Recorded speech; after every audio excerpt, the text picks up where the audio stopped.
Chapter 73. She entered the infirmary. Injuries were a small matter, and it wouldn't affect her classes. But when she was surfing the internet on her phone, she accidentally received a text message. Her hand slipped and she was unlucky enough to encounter a virus. Someone had stolen more than 100,000 yuan from her bank account.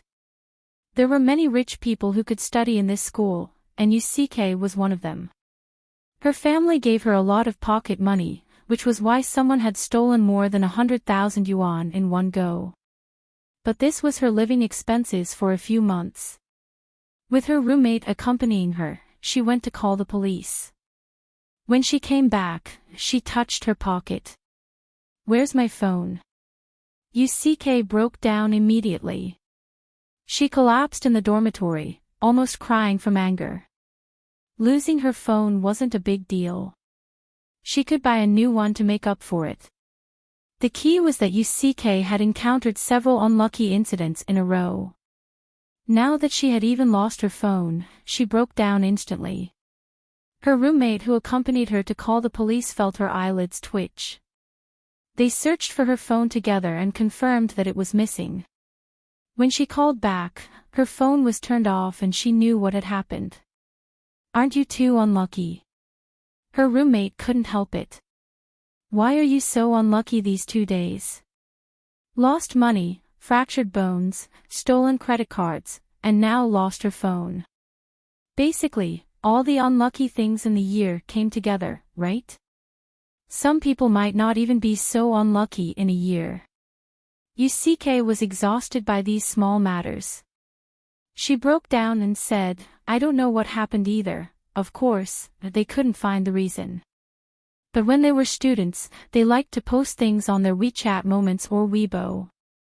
Many students in the school posted that they had been very unlucky these few days. They were unlucky for no reason. The more serious ones were minor fractures. Things like losing money or mobile phones were not a big deal. UCK was considered to have suffered the greatest loss. At this moment, a roommate came back and heard that they had lost money. She asked them how they were doing. When UCK said that, her roommate fell into deep thought. "It's quite strange. In the past 2 days, you're already the 10th person I've heard of who lost their phones. More importantly, you have a fracture. A few students have had fractures in the past 2 days too." They all posted on their WeChat moments to complain. UCK felt a chill run down her spine when she said that. Her roommate beside her was also shocked. "Is our school cursed?" But in the end, it was too bizarre. Everyone was just a little surprised and didn't take it to heart. The backlash effect was still ongoing. Many people had gotten into trouble in the past 2 days, but it wasn't anything serious. The loss of some property was enough to offset the punishment for spouting nonsense in the thread. Karma was also divided into primary, secondary, and severity. However, there was a fundamental difference between pure malice and just joining in on the fun. Many of them were also involved in the thread, but nothing happened. Those who had gotten into trouble had more or less spread news about Xiao Jin in the past. Now, they had just received their karma. Xiao Jin didn't care about these things. He went to class as usual for the next 2 days. However, this kind of abnormal large-scale incident would be noticed by the school. They also reminded the students to take care of their belongings and pay attention to their personal safety. Most importantly, the accidents were all accidents. Who would have thought of this? But He Yao's team had their eyes on this matter. They were investigating Xiao Jin. This small matter in the school wasn't what they cared about. When Hua Yanming browsed the school forum, he found that many students were complaining. He was interested and checked the history of the posts. These people had all replied to the rumor posts about Xiao Jin. Chapter 74. Hua Yanming had discovered something. He realized something terrifying and quickly informed He Yao and the others. Other than Yi Shuadai, who had to go to class. Everyone else was called over by Hua Yanming. This is a very strange point. I found that in the past 2 days, there have been many incidents in their school. There are many people who have broken bones or accidentally bruises. There are also dozens of people who have lost money, phones, and other belongings. This can't be a crime committed by someone. I think they all said that they lost their belongings by accident when they went out to play. Hua Yanming sorted out a document. He didn't show it to Chao Yikai and He Yao first. Instead, he said, "Do you think this is normal or abnormal? That depends on your analysis. It can be normal or abnormal." He Yao pushed up her glasses. In a short period of time, many people in a certain area have lost their belongings or had accidents. Since you said so, it proves that it's not a coincidence. Chao Yikai nodded. Hua Yanming handed the document to He Yao. "I found it, but I don't have any evidence. I eliminated a small number of people who were involved in accidents. I checked the rest." These students all replied to the post about Xiao Jin on their school forum, and they were all malicious. When He Yao heard that it was about Xiao Jin, she immediately flipped through the document. Chao Yikai also checked it. After reading it, Chao Yikai frowned. "This isn't right." He Yao nodded. "This is definitely not right." These people replied to the malicious comments about Xiao Jin, but the post was deleted. Although it was anonymous, it's obvious that they were retaliated against to a certain extent. Chao Yikai looked at He Yao with a grave expression. "This isn't right, right? 2 days ago, we guessed that Xiao Jin had a precognitive ability. Even if she knew that these people were hostile to her and wanted to take revenge, how could she control it so precisely and so minuscule?"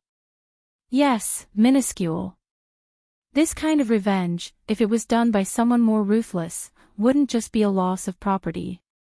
Hua Yanming continued, "Among them, the one called Yusuke was the one who posted the post. She suffered the most damage, with a broken bone and the loss of more than 100,000 yuan. I've checked, and the loss was caused by normal accidents. It's worlds apart from Xiao Jin. It can only be attributed to Xiao Jin's ability and curse." Curse. Chao Yikai's lips twitched before he shook his head. His expression was unusually solemn. "We can't be sure if Xiao Jin is a prophet or not. Now, he has another curse ability. That's impossible. A spiritual reader only has one ability." They had met so many spiritual readers, including themselves, but each of them only had one ability. The key point was that Xiao Jin really did have these two abilities, and they were both extremely rare. This was especially true for the ability to foresee the future, which was rather terrifying. If the other teams found out about this, Xiao Jin would definitely be arrested. The big clans behind the other groups were searching for these talents. If they couldn't be used, then, there were quite a few of these matters. He Yao fell silent for a moment before replying, "It's just a guess. We can't jump to conclusions without evidence." However, they all knew that now that the statistics were out, there was a layer of doubt in their hearts. This matter had been planted in their hearts. He Yao's interest in Xiao Jin was growing. She didn't seem to be a demonized spiritual reader, so what was she? Chapter 75. 3 days later, another incident happened in the Nanping District Police Station that was enough to make the police lose their hair. The first 2 victims weren't finished yet, and a new victim appeared in the wee hours of the morning. The same 52 slashes, the same woman. The difference was that she didn't die near the Nanping subdistrict, but in another district. The police officers knew each other's investigation information, so they combined the cases. They formed a special investigation team. To be honest, the capital had been peaceful for a long time, and such a brutal murder hadn't happened in a long time. This was clearly a serial murder. Someone posted this on the internet, and with the development of the internet, this murder case caused panic and even became a trending topic on Weibo. The case hadn't been solved yet, and the Nanping Subdistrict Police Station was under a lot of pressure.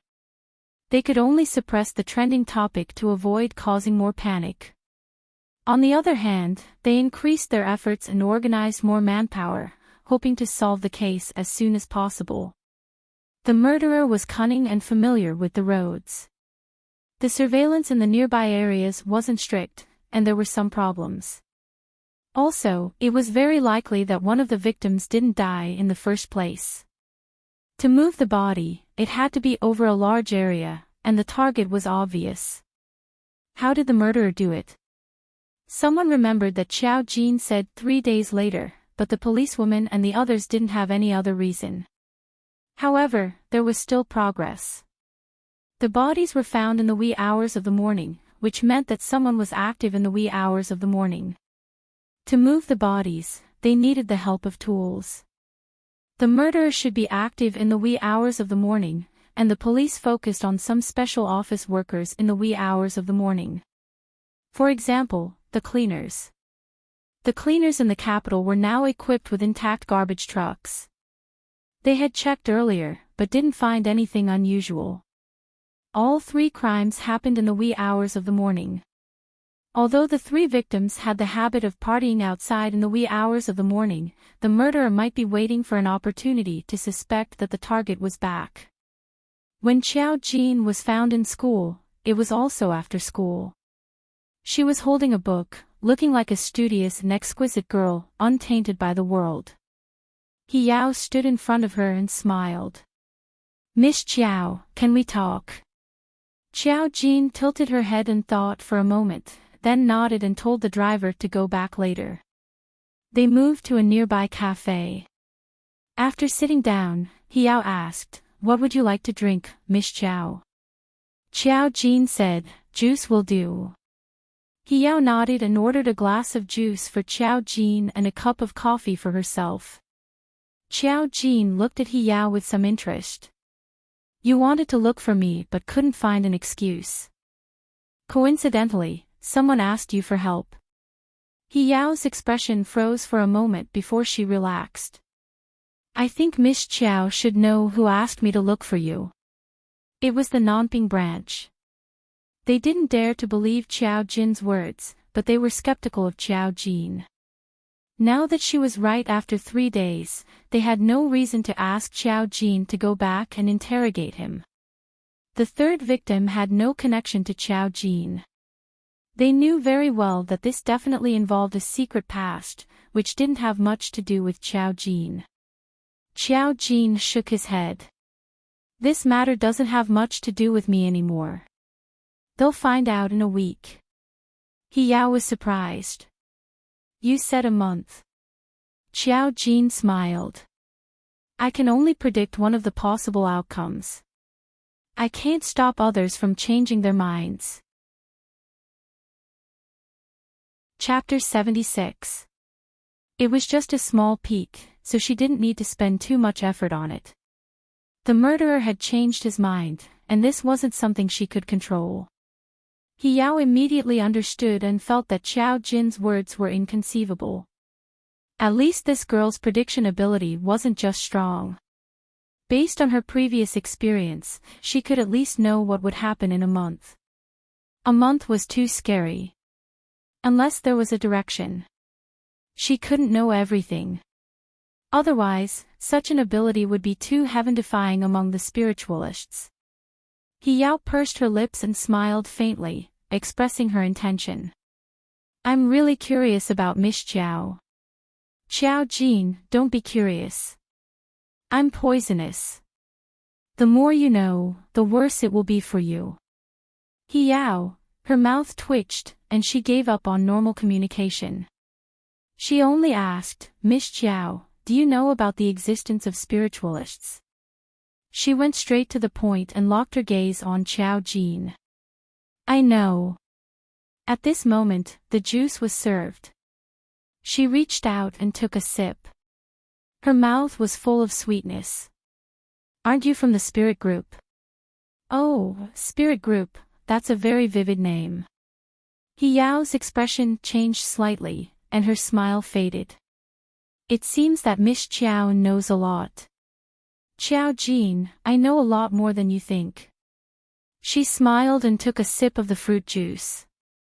Since you've treated me to fruit juice, I'll tell you something. Don't think about investigating me. I said that you don't have the ability, so you don't have the ability. Instead of paying attention to me, you might as well catch more demonized spiritualists to contribute to me. Hiyao's face twitched, knowing that she was completely open. So when my team went to catch that demonized spiritualist last time, Xiao Jin waved her hand. Hey, that has nothing to do with me. I just happened to pass by and picked up some things. Besides, what's the use of capturing them? If you capture them, you'll be contributing to others. In the future, if there are any spirit reader masters, just tell me and I'll capture them. It's better to give them to me than to others. Who knows, I might even be able to provide you with help. Hiyao's expression changed. Miss Chiao, what do you mean? We'll take care of it ourselves. Get rid of it. Xiao Jin lifted his eyelids and glanced at him. Are you sure those demonized spiritualists will be dealt with by you? Hiyao, indeed, that was not the case. After they captured the people, they would hand them over to the headquarters. The headquarters would be responsible for dealing with the demonized psychic master. Over the years, there had been no exceptions. Now, Xiao Jin's words sent a chill down Hiyao's spine. She sat up straight and said seriously, Miss Xiao, I've said too much. Xiao Jin knew that she was a member of the spirit group, so she wouldn't believe his words so easily. Besides, the spirit group wasn't her main target right now, so there wasn't much she could investigate.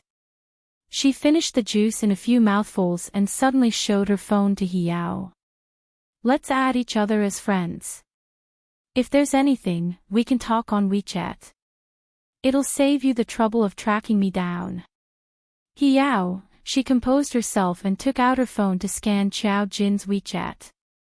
After adding her as a friend, Xiao Jin said, Miss He, if you encounter any trouble in the future, you can look for me. However, I don't want money.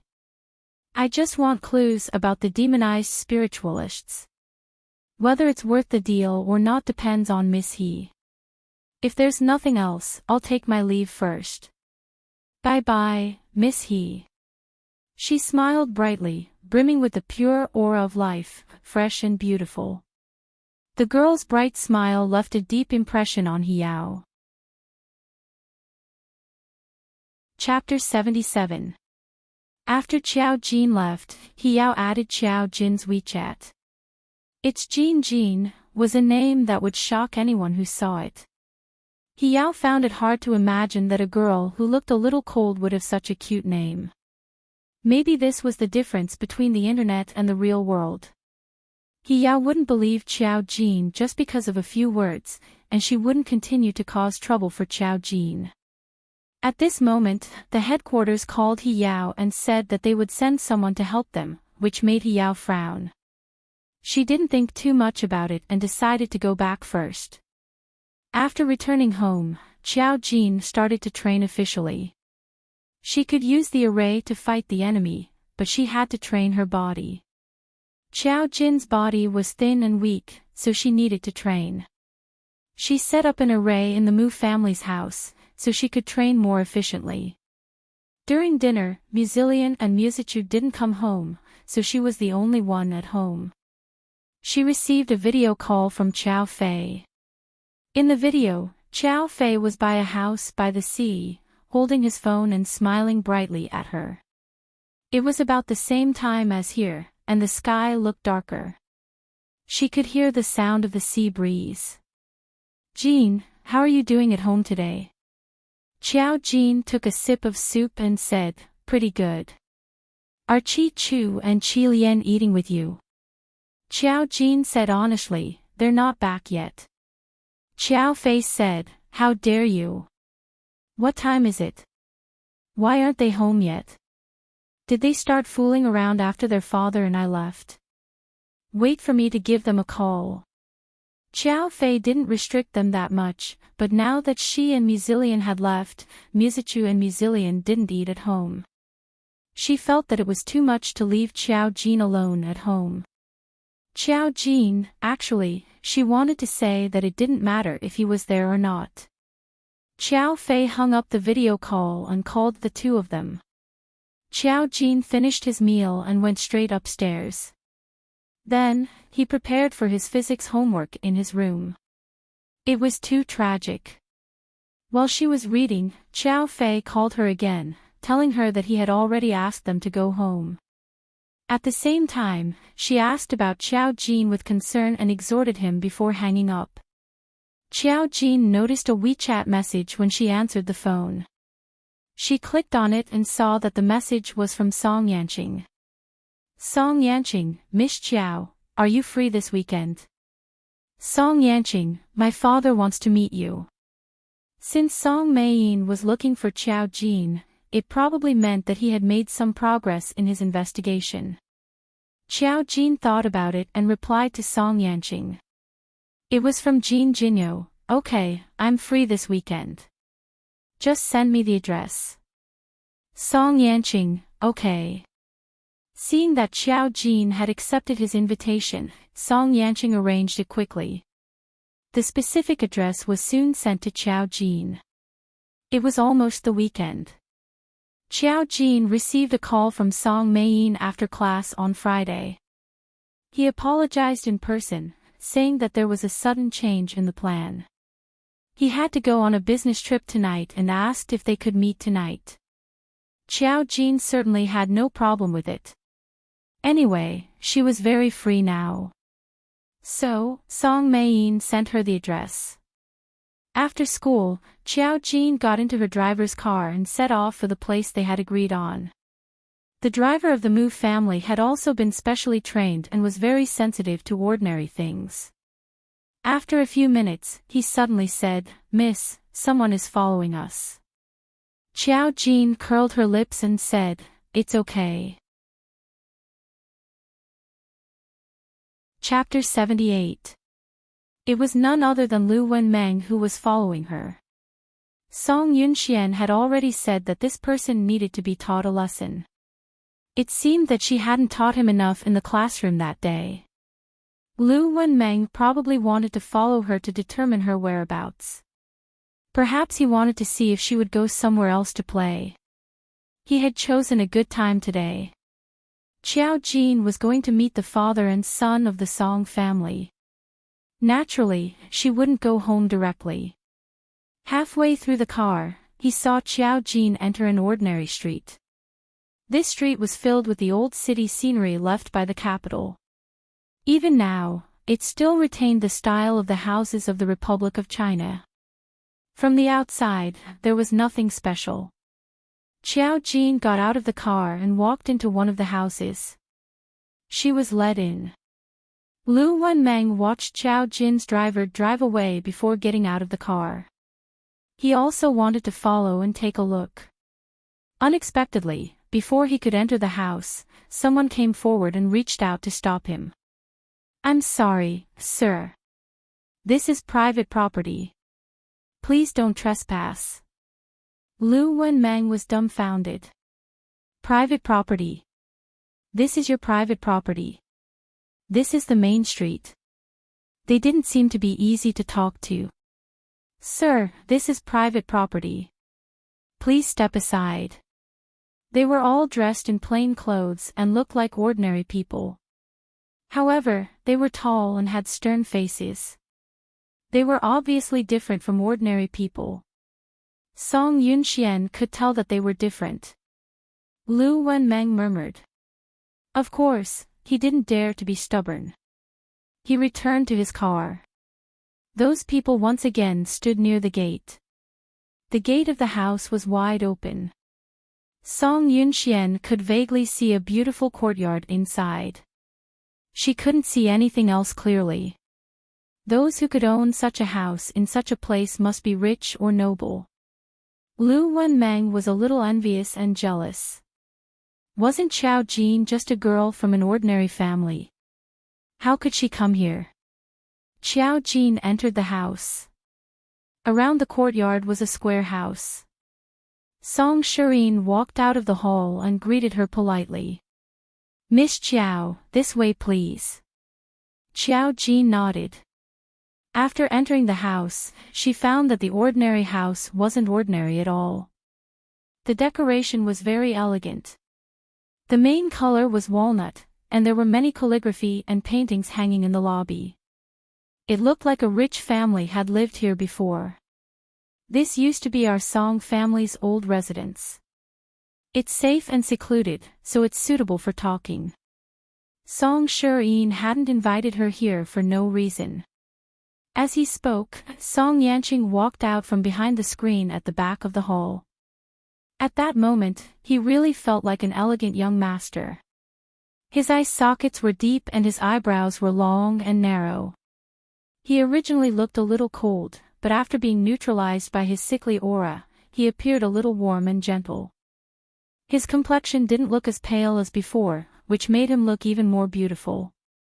Her figure was well proportioned and she stood there tall and straight, just like the most dazzling light in the room.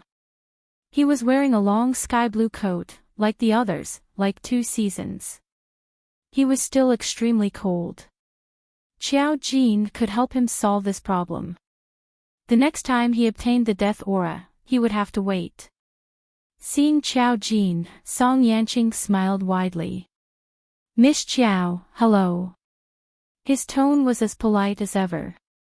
Compared with the indifference when they first met, there was a little more warmth in his voice. It was his respect for Xiao Jin. Ordinary people would go crazy with joy after talking to Song Yanqing. However, Xiao Jin wasn't a little girl who hadn't seen the world. Chapter 79. Song Yanqing's face was unparalleled in the world. Xiao Jin mainly put everyone in the same position and didn't care much about this kind of beauty. Wrong, he still cared.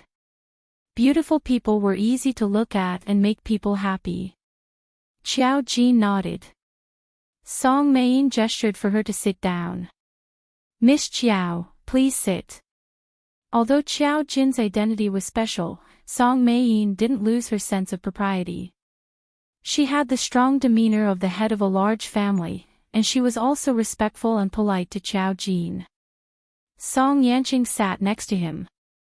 When the father and son stood next to each other, there was a direct comparison. Song Yanqing's mother was famous for being the #1 beauty in the capital when she was young.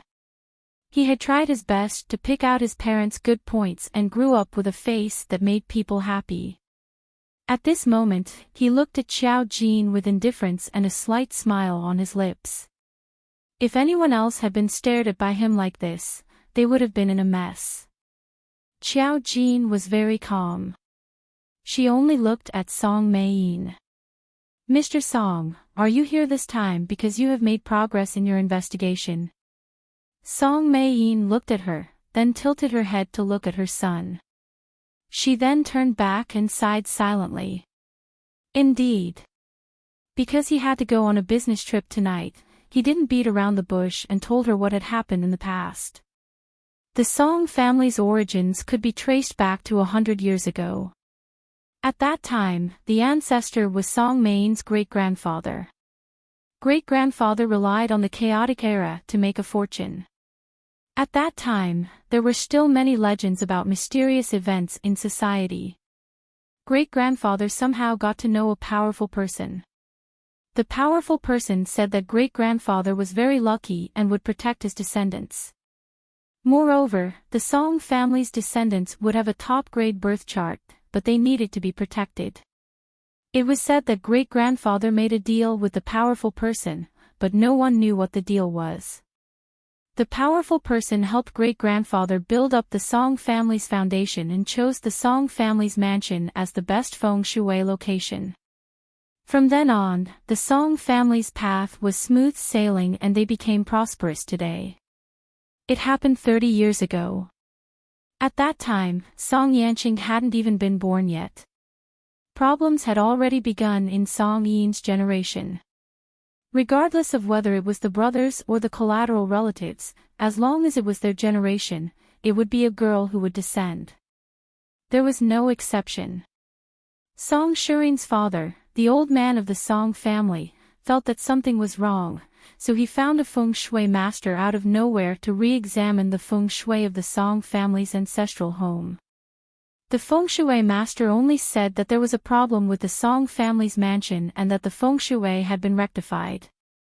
At that time, I had just come into contact with all of this, and I had indeed witnessed the amazing methods of that master. Thinking back to that scene, Song Shirin felt emotional.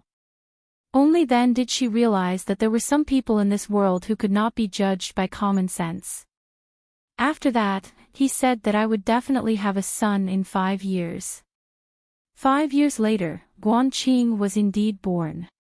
This was supposed to be a joyous occasion. At this point, Song Shirin slowly exhaled and sighed. Song Yanqing's eyes flickered slightly. No one knew what he was thinking. Qiao Jin revealed a playful smile. He was right. You also had a son. I also thought that he was doing it for our own good. But on the day Guanqing was born, he did something to him. He said that Guanqing's fate was unparalleled in the world, but the Song family wasn't enough to suppress his fate and needed to be protected. At the time, I felt that it was inappropriate, but my father agreed. In addition, the feng shui master had also said that he had a son because of the master's help, so they believed him. Chapter 80. Now that I think about it, I'm afraid Yanqing's fate was switched from then on. When Song Yanqing was born, he began to have a high fever not long after that night and had all kinds of problems. When they contacted him after that, the feng shui master only said that health problems couldn't be forced. Moreover, although Song Yanqing grew up with a weak body, he was indeed as smart and perfect as imagined, except for his weak body. Thus, the Song family suppressed this question. If Qiao Jin hadn't suddenly appeared, Song Meiyin wouldn't have connected this problem to the fortune teller. After all, she had never heard of a fate switch before. Qiao Jin smiled even more happily. When it comes to feng shui, it's best to be careful. Then let me tell you, what he did to your house wasn't to change your feng shui at all, but to set up a fate sealing array in your house. This is the basis for a fate switch. The other party is an array master. An array master. Song Meiyin was a little shocked, obviously not understanding what it was. Song Yanqing was also a little confused. Miss Qiao, can you explain it to us? Qiao Jin nodded. It's okay to tell you. I can put it this way. In this world, there are humans and spiritualists. Qiao Jin directly explained the differences between spiritualists. Song Yanqing was a little surprised, but not too shocked. Song Mei's face froze. She looked at Qiao Jin and suddenly asked, where did Miss Qiao learn these things? Qiao Jin waved her hand. Don't ask. Song Meiyin saw that she didn't answer and didn't force her. Instead, she had a strange expression. After a long time, she said, I know about the existence of spiritualists, but this is the first time I've heard of such a distinction. Song Yanqing looked at Song Meiyin and frowned slightly. Father, you know about spiritualists? Song Yi nodded, looking a little tired. That's an existence that neither you nor I can stop. I didn't tell you for your own good. Psychics are very different from us ordinary people. The country has a special organization to deal with them. The Song family was a prestigious family. Since their ancestors had come into contact with the relevant Almighty, it was not strange that they knew about spiritual readers. But he didn't expect that they didn't have the concept of array masters and spiritual speakers. Perhaps the concept of a psychic in their minds was only that of a sorcerer. Qiao Jin tapped his chin with his finger and thought for a moment. Then he asked, "Does Mr. Song know where the fortune teller is now?" Song Shirin's expression didn't look too good. "It's precisely because I know that this matter is difficult to handle. That person is currently overseas, and I don't know his whereabouts. And we haven't contacted each other for almost 20 years. No one knew whether he was still alive or not."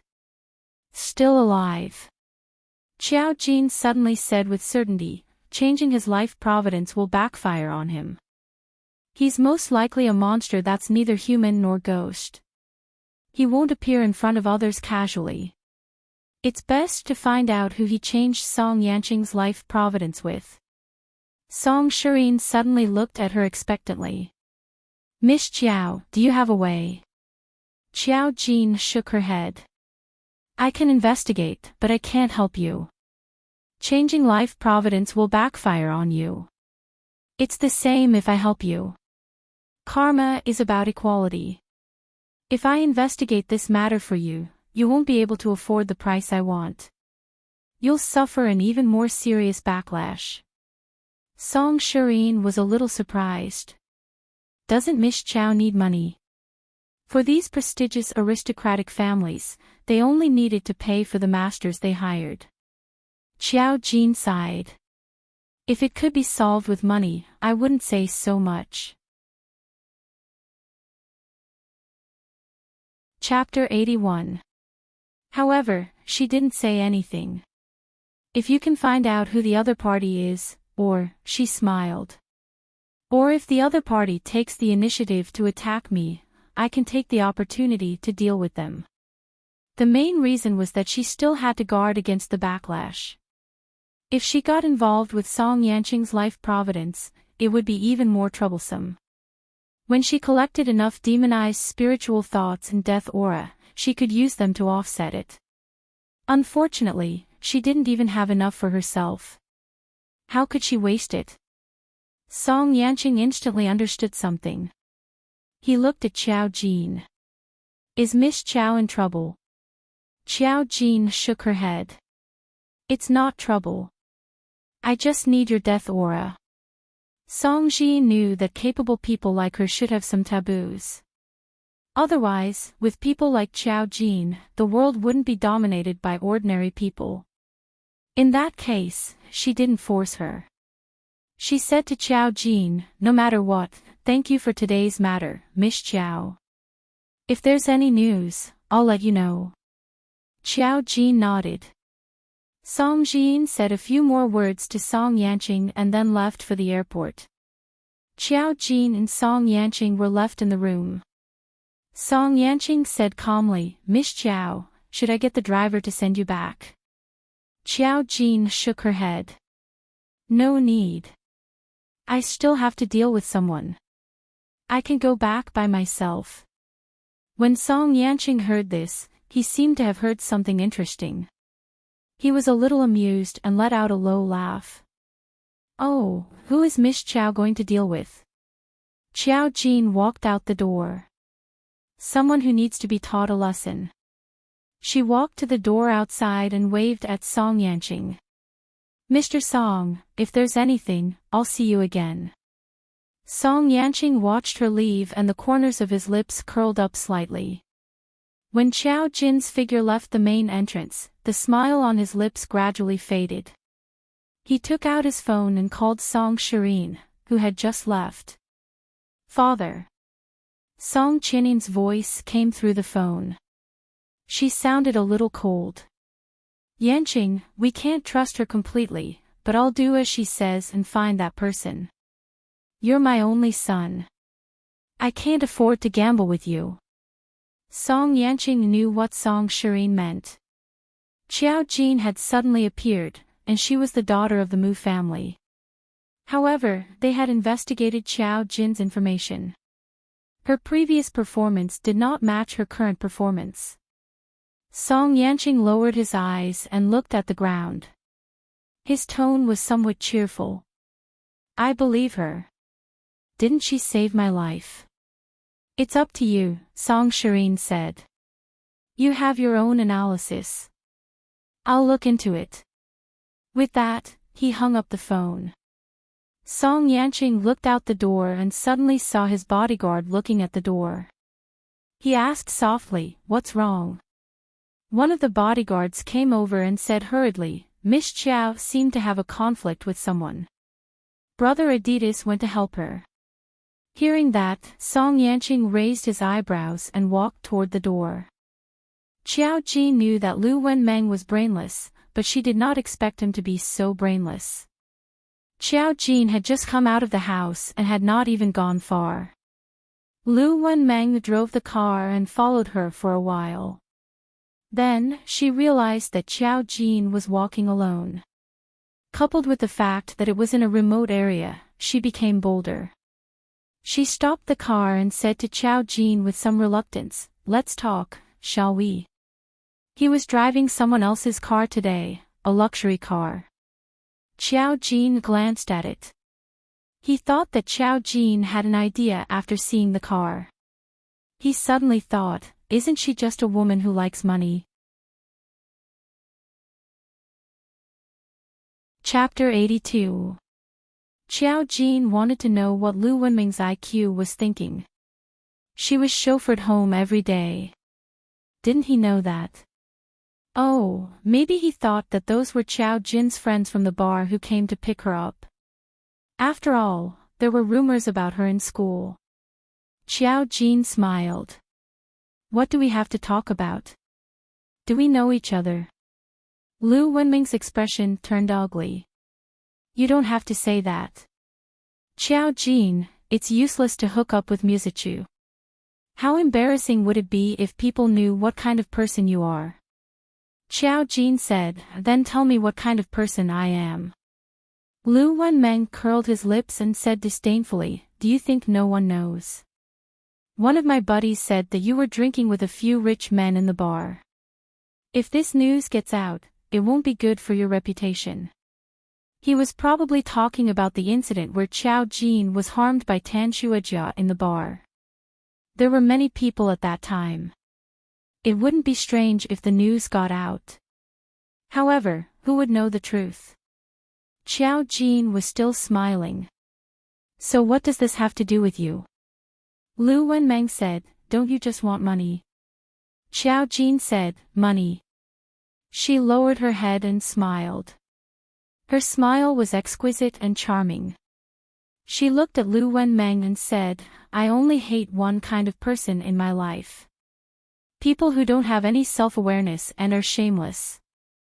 If you woke up this morning and took a look at yourself in the mirror, you should know what kind of person you are. Lu Wenmeng was angered by Qiao Jin's words. He felt that he had lost face. A trace of anger flashed in his eyes. He got out of the car and wanted to grab Qiao Jin. Why are you pretending to be noble? Just as he finished speaking and was about to touch Qiao Jin, she reached out at lightning speed and grabbed Lu Wenming's arm. With a flip of her hand, she threw him toward the car. His arm was clamped down and he was sprawled on the front of the car.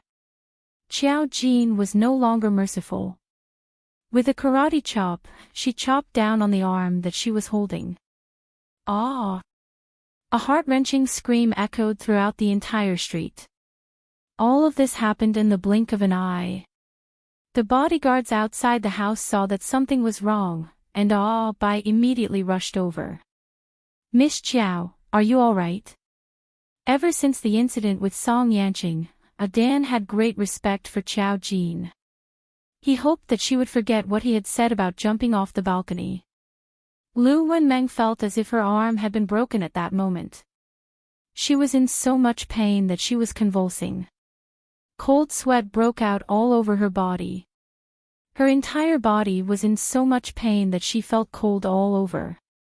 When she heard Ye's words, she almost cursed it out loud. Who the fuck is the problem? However, he was already in a daze from the pain. He didn't expect Qiao Jin to be so ruthless. Qiao Jin shook him off and retracted his hand. He dusted his palms as if he was dusting off dust. Not bad. To deal with shameless people, she had to kill them with one blow. She had to beat them until they would only tremble when they saw her in the future. Bai had seen Xiao Jin hit Lu Wenmeng just now. That skillful posture of splitting people showed that he was a professional. He raised his eyebrows and a cold voice came from behind. What's wrong? They turned around and saw Song Yanqing walking over. Bai hurried over. Young master, something happened to Miss Chiao. At this moment, Lu Wenmeng was in so much pain that he was trembling. He covered his numb arm and shrank to the ground. Leaning against the front of the car, he looked at Xiao Jin in pain. Before he could scold him, he suddenly saw a noble man standing in front of him. With just one look, the other party's strong aura suppressed him until he forgot what he wanted to say. Chapter 83. Anyone who stood in front of a man like Song Yanqing would only feel the huge gap between them. He didn't need any actions or words. The aura around him was born, and others couldn't learn it even if they wanted to. It was a kind of elegance and nobility that came from being born superior. Just one look at him made Lu Wenmeng feel suffocated and embarrassed. As soon as he appeared, Lu Wenmeng was a little scared to even look at him directly. The other party didn't need to say anything, and it was clear that he was in a sorry state right now. What's wrong? Song Yanqing lowered his head slightly to look at Xiao Jin. Xiao Jin shook her head. Just a small matter. She looked at Lu Wenmeng and sneered. Whatever. If you come to harass me again, I'll beat you every time I see you. Let's see how much you can take. After saying this, Lu Wenmeng shuddered. He had never felt Xiao Jin's ruthlessness and straightforwardness before, even from a boy. Xiao Jin didn't say much. She just waved at Song Yanqing and said lazily, "Bye. See you later." Song Yanqing lowered his eyes and said softly when she was about to leave, "My father left in a hurry and didn't thank you properly. Can you do me a favor and treat you to a meal?" When he said that, even Jie's eyes widened a little. Song Yanqing never took the initiative to invite others. Anyone who could be invited by him would feel lucky. Xiao Jin didn't feel too honored. She just tilted her head and thought. Okay. What do you want to eat? Anyway, it was the chef of the Mu family who cooked. Although he was a 5-star chef, she had only eaten it for a few days. She had to say that she was a little tired of it. She wasn't picky, but she occasionally wanted to change it. That was the main point. Song Yanqing's smile was so gentle that it could melt everything. Up to you. What do you like to eat? Xiao Jin was a casual person. Tell me. I'm not familiar with this place. Okay. Song Yanqing thought for a moment. I often go to a restaurant. The food there is quite good. A restaurant that could catch Song Yanqing's eye was definitely not an ordinary restaurant. Xiao Jin had no objections.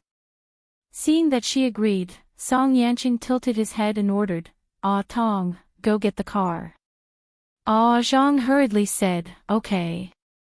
Zhang went to drive the car. Xiao Jin and Song Yanqing walked away naturally. Throughout their conversation, neither of them looked at Lu Wenmeng, who was on the ground. Even if they were in the same space, it was like a different world. Lu Wenmeng looked at Song Yanqing's superior appearance and the noble demeanor of an aristocratic family. Her inferiority complex was like a rising tide, suffocating her. This was a person living in another world.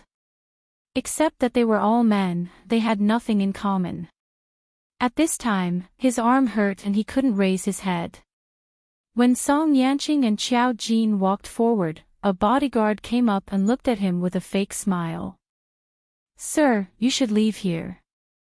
Although it was a polite tone, it was full of indifference. Lu Wenming's head was hot, and he didn't dare to say anything at this time. His arm was hurt by Xiao Jin.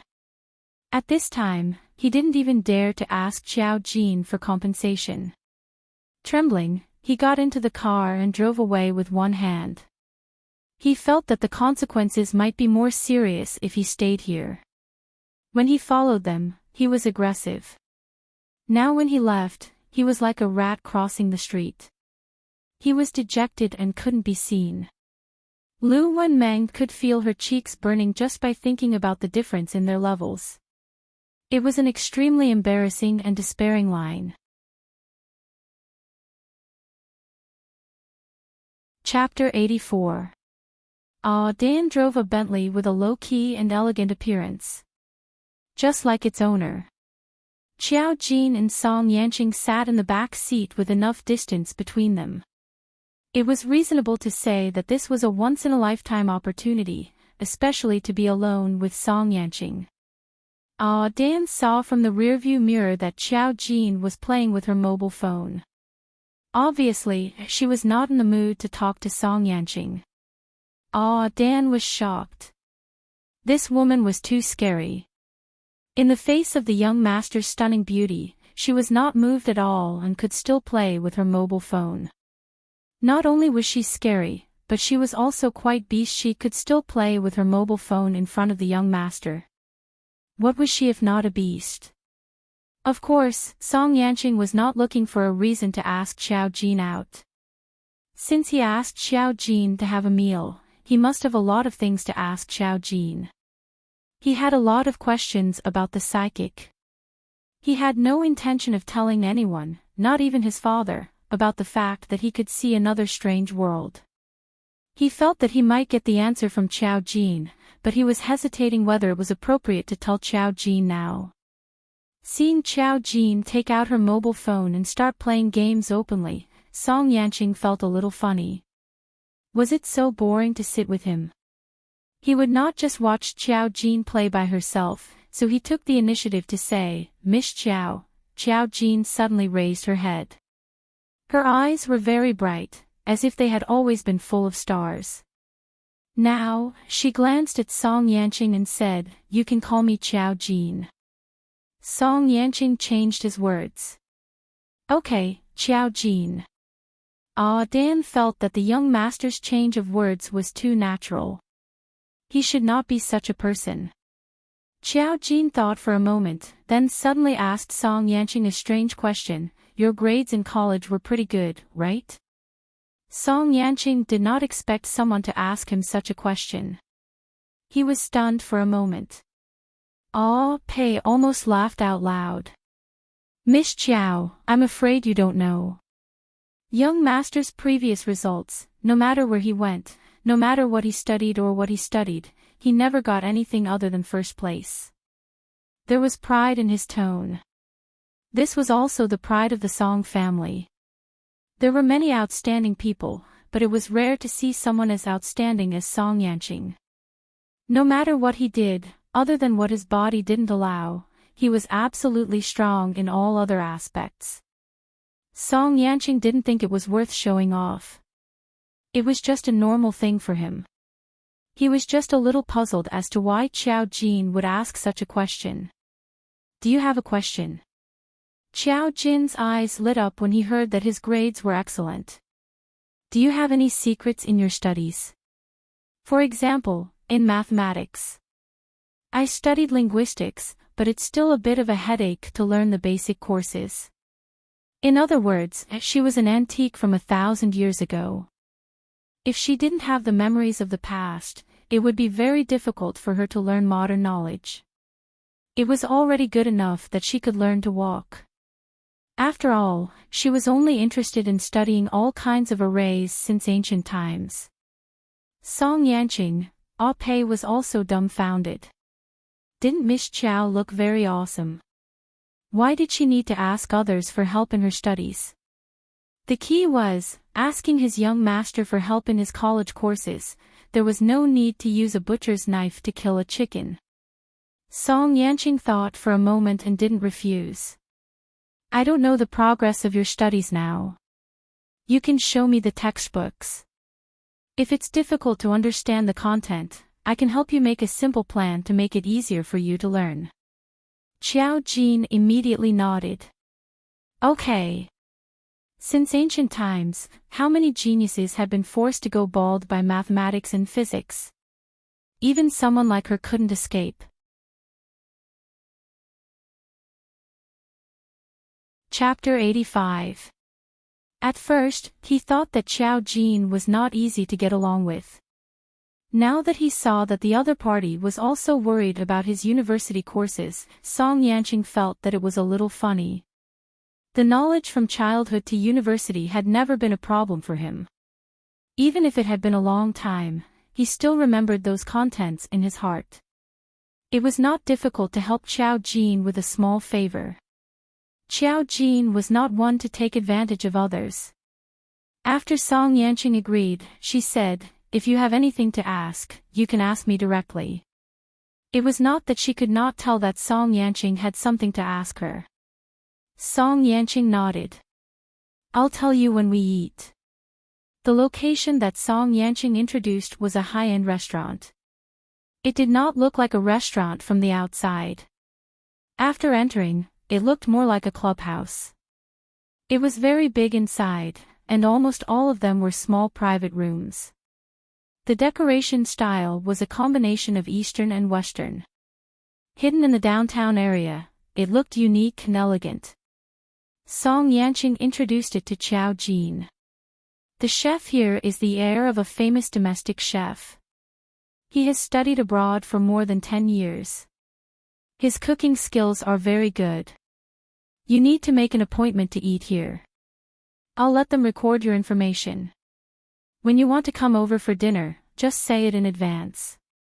Xiao Jin shook her head. There's no need to go through so much trouble. The waiter inside led them to a special private room and greeted with a smile.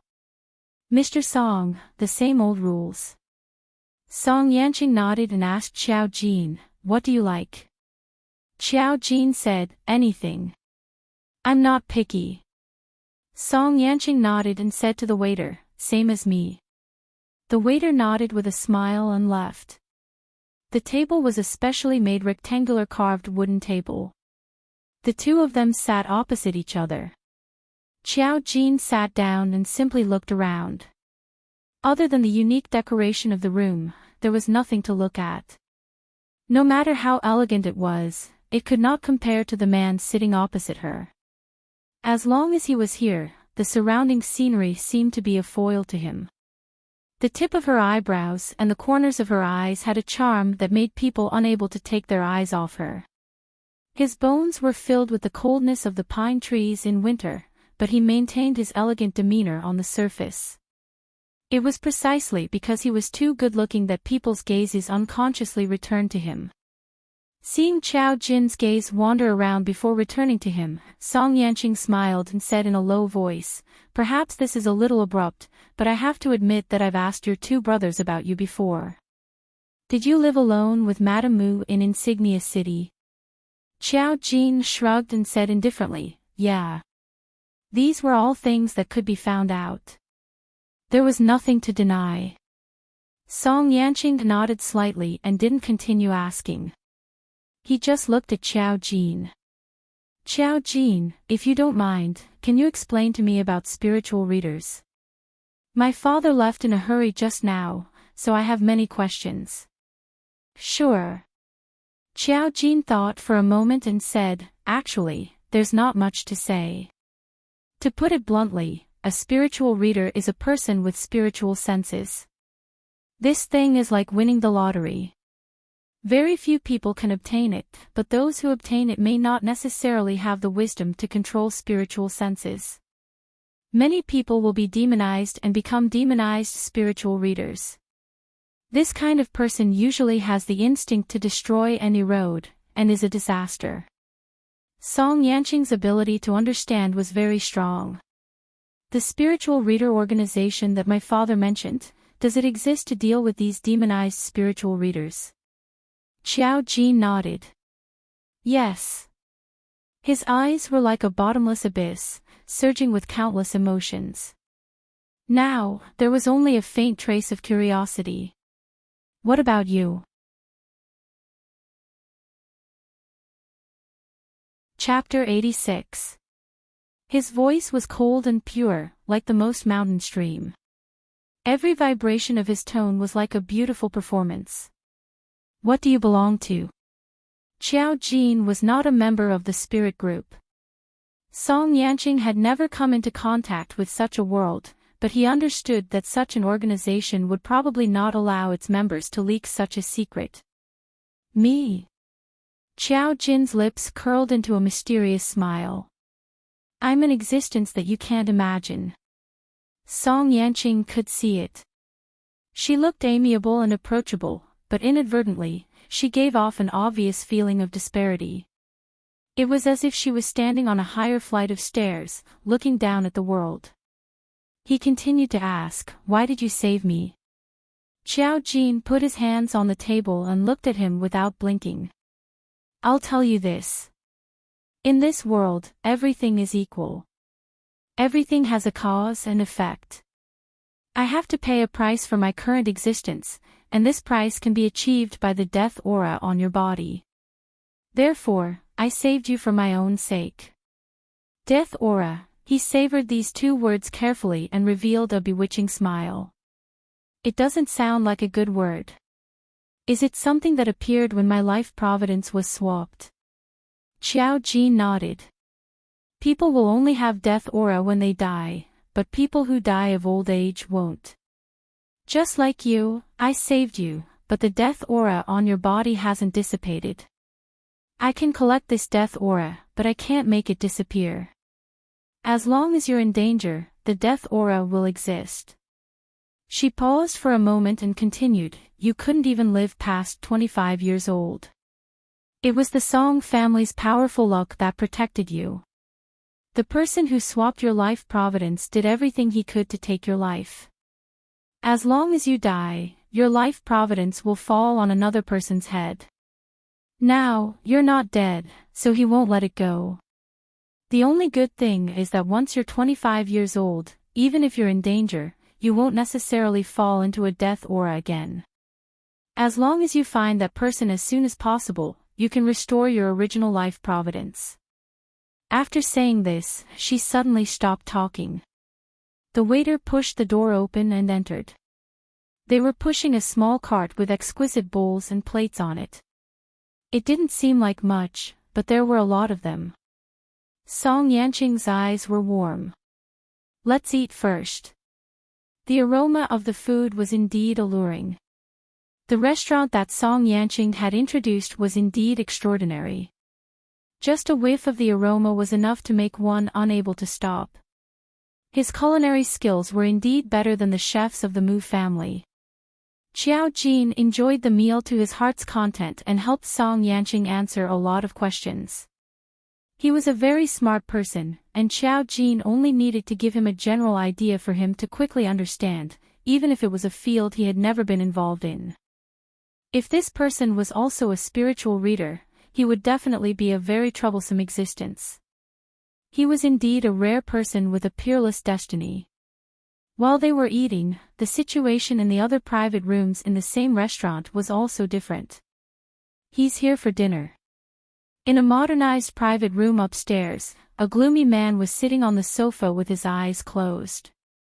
His limbs were slender, and he was wearing a slim-fit shirt and suit pants. It was obvious that he also came from a rich family. It was just that his eyebrows were too sharp, and the corners of his lips were thin and cold, revealing a bit of harsh coldness. There were two people standing next to him. One of them was slightly shorter, less than 1.6 meters. He was wearing a medical mask, which looked a bit strange. The other person looked like an ordinary bodyguard. He bowed and replied respectfully, yes.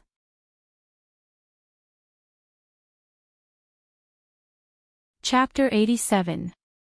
The gloomy man opened his eyes and looked at the short man. Didn't you say that he almost died 2 days ago? Most of the short man's face was covered by a mask.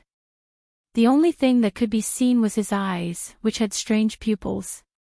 They were not completely round, but oval. There was news that he was dead. A rough and hoarse voice came from under the mask. He's alive again. He's alive again. The gloomy man smiled. This smile was a bit spicy and cold. It's really strange. The short man was silent for a moment and said, "It seems to be related to a girl." A girl? The man sat up from the sofa and showed a hint of playfulness. What kind of girl? I don't know. While they were talking, a trace of discussion came from downstairs. They were upstairs, and the window was open. The gloomy man's ears twitched, and he came to the window with the short man. They just saw the handsome Song Yanqing coming out with a girl. Song Yanqing didn't need to be mentioned. The girl looked delicate and showed a bit of a bright and beautiful aura, but she looked unfamiliar. The two of them only stood by the window, but the window door was half closed. It should be impossible to see their faces clearly. The girl downstairs quickly turned her gaze up. What's wrong? Song Yanqing asked, and the corner of his eyes followed. There seemed to be someone in the window. Those who came here were either rich or noble.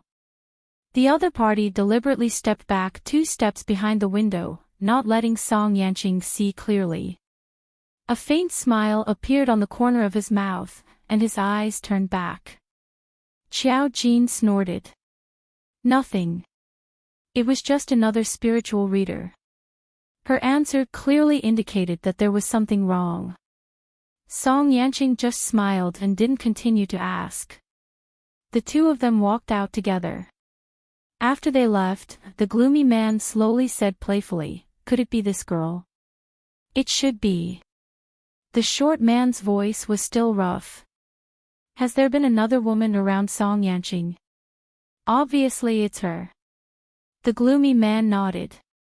"Go and check her background." The bodyguard behind responded.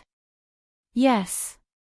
After having dinner with Song Yanqing, Qiao Jin sent his teaching materials to Song Yanqing. Song Yanqing was really a genius. In less than half an hour, he sent Qiao Jin a note. They were all simplified formulas, and she had to remember which were the key points. There were also some formula questions that were not in the textbooks, but they looked more approachable and easier to understand than in the textbooks. At the very least, Qiao Jin wouldn't have to worry so much when he read the teaching materials again. Qiao Jin, the array master from 10,000 years ago, could not imagine that someone could invent such a strange and complicated subject. The wisdom of humans was truly boundless, she couldn't help but sigh. After studying for 2 days, he calculated that there should be some movement in his blog shop. She wondered which unlucky person, the wrong lucky star, was lucky enough to receive her guidance. Lin Si was a high school girl. Now, when she should be worrying about the college entrance examination, she fell into love blindly. She had a crush on someone. The crush of a pure little girl was always so beautiful. The other party was also much more mature than her. She wasn't sure if her confession would bear fruit. At this time, girls were always a little chinibu. She thought of the tarot card divination on the internet or the prediction of marriage. The shop, "You also come to fortune-telling today," suddenly came into her sight. She looked at the price and shuddered in shock.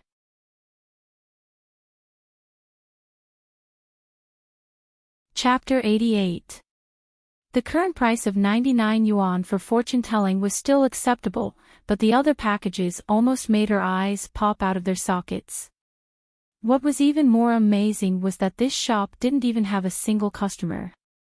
It was obvious that this shop was a scam. She just wanted to take a look, but she accidentally clicked on the other party's contact page on her phone. The shop replied immediately. "Customer service, today, at your service." "Today, dear, how are you? Are you a fortune teller?" "Today, oh, are you a marriage?" "Marriage is only 99 yuan now. Don't miss this opportunity."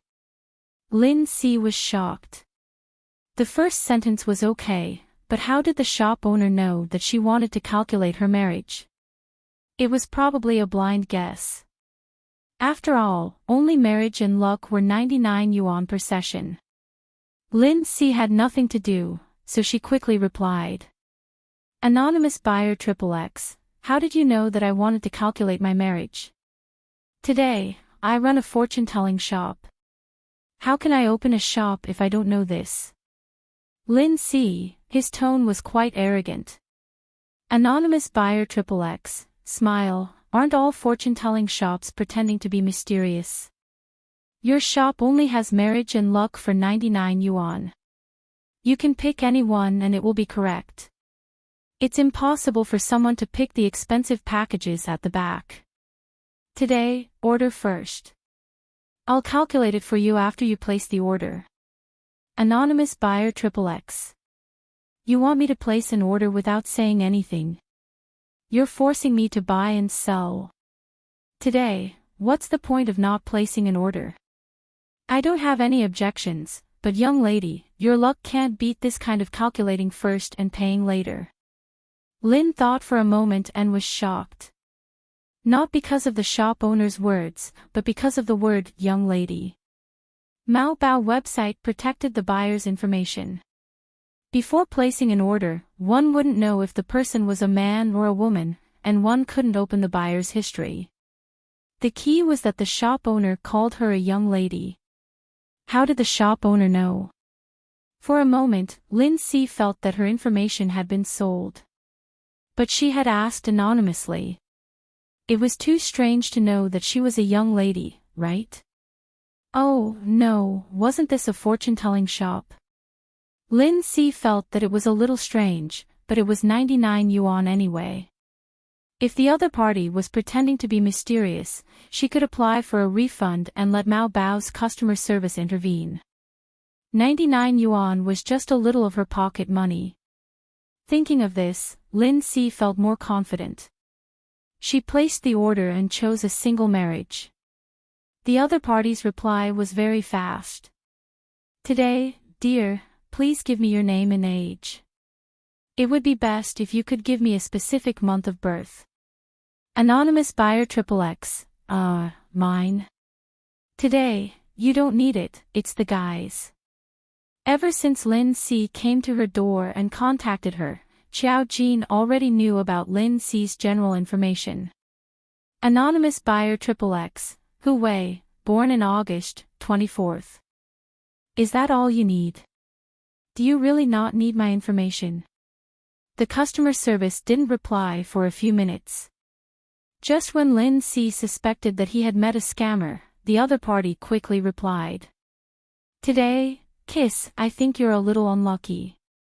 Anonymous buyer XXX. What do you mean by that? A personal attack. Do you think I won't complain about you? She was supposed to be calculating the fate of a marriage. How did she end up being an unlucky person? Today, the first time I fell in love with someone, I fell in love with a murderer. Kiss me, tell me if you are a little unlucky. Anonymous buyer XXX. Lin was lost in thought and shock. Murderer. How could the person she liked be a murderer? Lin Si almost screamed on the other side of the phone. The customer service followed up with another attack. Today, Kiss, I suggest you choose another life calamity package. I can give you more details. Otherwise, you can choose to call the police.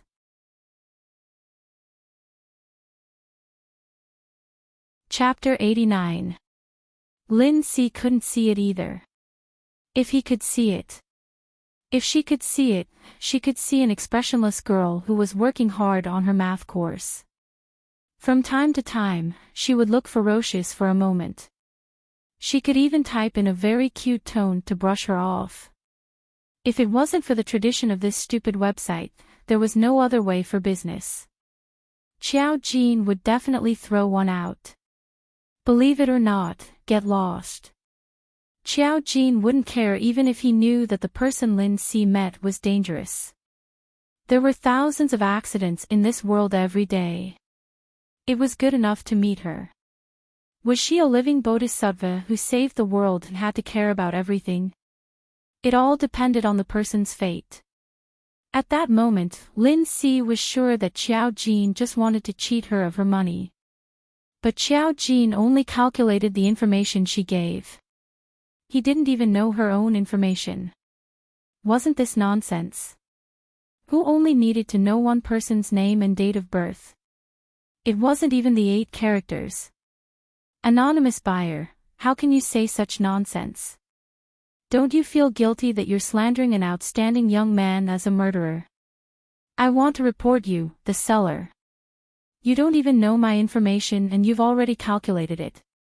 Today, today, my dear, your surname is Lin. I'm too lazy to calculate your name. If you don't want to believe it, you can take a screenshot and report me. But you'll suffer a backlash. Lin Si's face instantly turned red. This shop was threatening her. She actually threatened her. Not only did she threaten her, she even used a cute tone to mock and brush her off. Was she human? Fortune-telling did pay attention to karma. Knowing too much might not be good for one, but that was for situations where it wasn't very accurate. It was Lin Si's first time doing this, and it was on the internet. She immediately thought that this shop was opened by a scammer. After taking a screenshot, she wanted to report it. But after thinking about it, she felt a little guilty. Usually, if an online shop was given a bad review, they would retaliate, let alone a fortune-telling shop. What if the shop wasn't good at fortune-telling but was good at revenge? Looking at the shop speed, it had already been sent out. There was half a month's time between the order and the automatic confirmation and reneging. Lin Si could still choose to refund by then. She thought angrily that not only did she fail to calculate her marriage, but her sweetheart was slandered for no reason. She would just treat it as a temporary loss of 100 yuan. She obviously wouldn't take the customer service's words to heart. If she could find out that someone was a murderer with just a simple calculation, why didn't she just contribute to the country? There wouldn't be such a ridiculous thing in this world. She closed the chat interface and rolled her eyes. Hu Wei was an older brother whom she met at a milk tea shop outside of school. He was handsome and was the treasure of the milk tea shop. There were many girls who were infatuated with him. However, Lin Si Liao always felt that she was special because every time she went, she was the only one who could enjoy the benefit of having a larger cup if she ordered a small cup. Hu Wei said that it was a special concern for his younger sister. Young girls were always so obsessed with small benefits that they thought were romantic fantasies, so it was normal for Lin Si to be moved by him.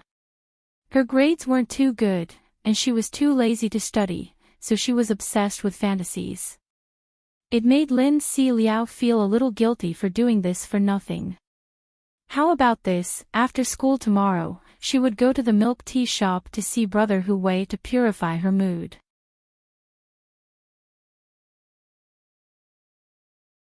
Chapter 90. It was none of Xiao Jin's business whether Lin Si believed him or not. It wasn't easy to earn 100 yuan. Xiao Jin couldn't help but click his tongue.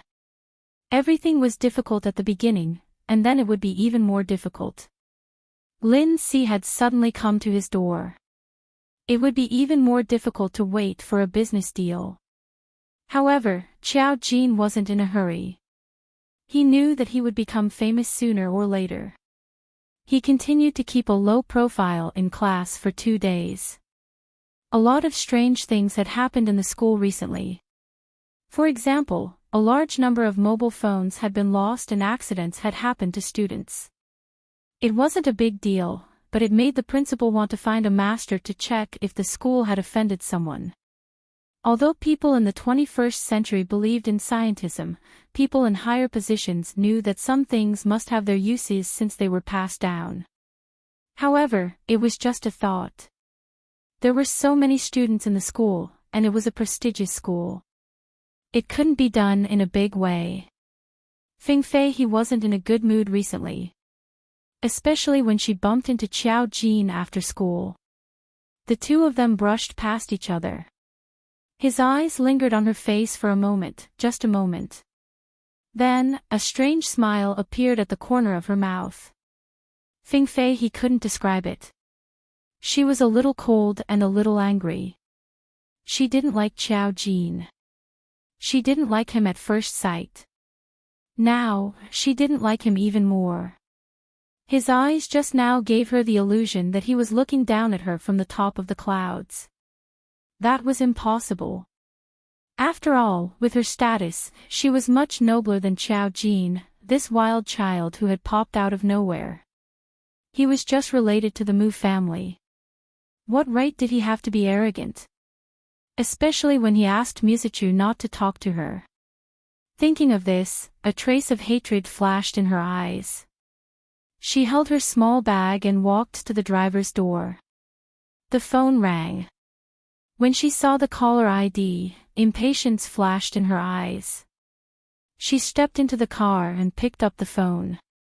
"What do you want?" Her tone was full of impatience. The other party's tone was frightened. I'm really scared.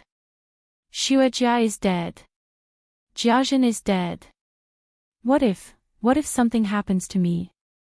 What should I do? Fing Fei, he was furious when she heard the other party's fearful tone. What are you afraid of? Their deaths were just an accident.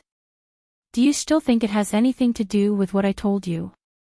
But you were the one who told us to look for that Qiao guy. The other party was terrified to the extreme. He sounded like he was about to cry as he said, "She has returned to the Mu family now. Who knows if the Mu family hired someone to do this?" The Phoenix consort interrupted him with a sinister tone. "I'm telling you, I don't know what you're talking about. This matter has nothing to do with me. Besides, if Tan Xuejia and Gu Jiajin are dead, then they're dead. Who knows if they've provoked someone outside." As a member of the Feng family, she was certain that she would not suffer any harm. Judging from the Mu family's attitude, it didn't seem like they had found out about this matter. Tan Xuejia and Gu Jiajin's deaths were obviously revenge killings. The Mu family wouldn't do such a thing.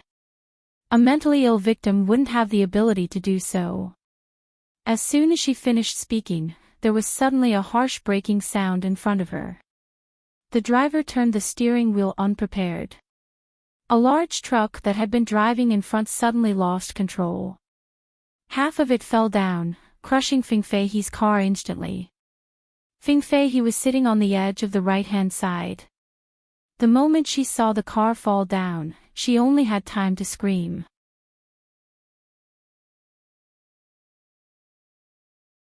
Chapter 91. When Qiao Jin returned home, he bumped into Mizuchu, who was about to go out. Mizuchu didn't have any classes today, so he came home early. When he saw Qiao Jin, he nodded and was about to leave. During this period of time, they didn't interact much. Qiao Jin didn't like to talk to them, let alone ask about their affairs. When he was about to leave, he suddenly heard Qiao Jin ask, "Qiao Jin, what happened?" Mizuchu paused and stopped. He looked back at Qiao Jin and said, "Something happened to Fing Fei. It's the daughter of my father's business partner. I need to go and take a look." His relationship with Fing Fei could only be described as ordinary. He didn't like Fing Fei. But now that something happened and Mu Jinming wasn't around, it was reasonable for him to go and take a look. So his voice was cold and he didn't seem to be in a hurry. Qiao Jin seemed a little surprised. "Did something happen?" Mizuchu nodded. "It was a car accident. A truck fell and crushed her car. The driver died on the spot. Fortunately, she was only injured and is still alive." Qiao Jin looked very surprised. He covered his mouth with his fingers. God, how did this happen? Then he turned and walked back to his room. Mizuchu, Qiao Jin's appearance just now was very pretentious. Sometimes he didn't understand Qiao Jin's thoughts, but he was too lazy to think about it now. He ordered the driver to take him to the hospital to visit Feng Feihe. Qiao Jin and Feng Feihe didn't know each other, so there was no need to call him over. When she saw Feng Feihe today, she knew something was going to happen to her. But what she saw at that time was the aura of death. It was really surprising that Feng Feihe didn't die. Obviously, the driver was the scapegoat. She drew a formation and did a simple check. When she saw the results, her lips curved into a smile. No wonder she didn't die. Feng Feihe had a sudden accident. After emergency treatment, her life was finally saved. However, several of the bones in her upper body were broken, and she was covered in blood. When she was pulled out of the car, the doctor thought that she would not survive. However, he miraculously survived. However, she would have to recuperate for a few years. Lying on the bed, she couldn't even speak. When she saw her parents rushing over after receiving the news, her tears kept falling. It was heartbreaking. Her father was Feng Yongshi, ranked 5th in the Feng family. He wasn't very outstanding, but he wasn't someone others could compare to. Her mother was the daughter of the CEO of a well-known department store, Xie Zhihua. When the couple saw Feng Feihe's current state, their hearts were about to break. How did it become like this? Upon seeing the rescued Feng Feihe, Xie Zhihua almost fainted from crying. She could no longer maintain her ladylike demeanor, and even her voice was a little hoarse. From this, it could be seen how much she loved her daughter. Feng Yongshi was wearing a suit. He was still energetic in his middle age, and his figure was decent. If his expression wasn't so gloomy, he would be a graceful middle-aged man. Feng Feihe was very beautiful, and the couple's genes were naturally not bad. Feng Feihe also had surgery on her throat, so she couldn't speak at the moment. The doctor stated the situation of Feng Feihe next to them and told them that she would have to rest for at least a few years before she could recover properly. Feng Yongshi opened his mouth, and his voice was fierce. Nothing should have happened. Nothing should have happened to my daughter. The doctor could only persuade him, Mr. Feng, sometimes accidents happen, and there is no other way. Feng Yongshi suddenly raised his head, and his eyes were frighteningly fierce. How could something happen to my Feng family?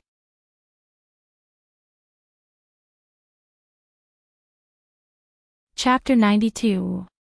His appearance gave the doctor quite a fright. Feng Yongshi had always been rumored to have a good character and a good reputation. At this moment, although it was hard to accept that Feng Feihe had an accident, his appearance was obviously a bit extreme. Xie Zhihua, who was crying, suddenly reacted and pinched Feng Yongshi. Their family situation was not right, but ordinary people couldn't see it. Feng Yongshi immediately came back to his senses, restrained his anger, and waved his hand with a tired look. Doctor, I'm a little too excited.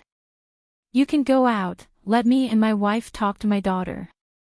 The doctor also understood their emotions, and only said one sentence, the patient needs to rest well. Then he left. Xie Zhihua immediately cried even more. She looked at Feng Yongshi, and her voice was sharper than Feng Yongshi's just now. How could Feihe have an accident? Is there a problem with your feng shui? How could she have an accident? If others heard what she said, it was obviously difficult to understand.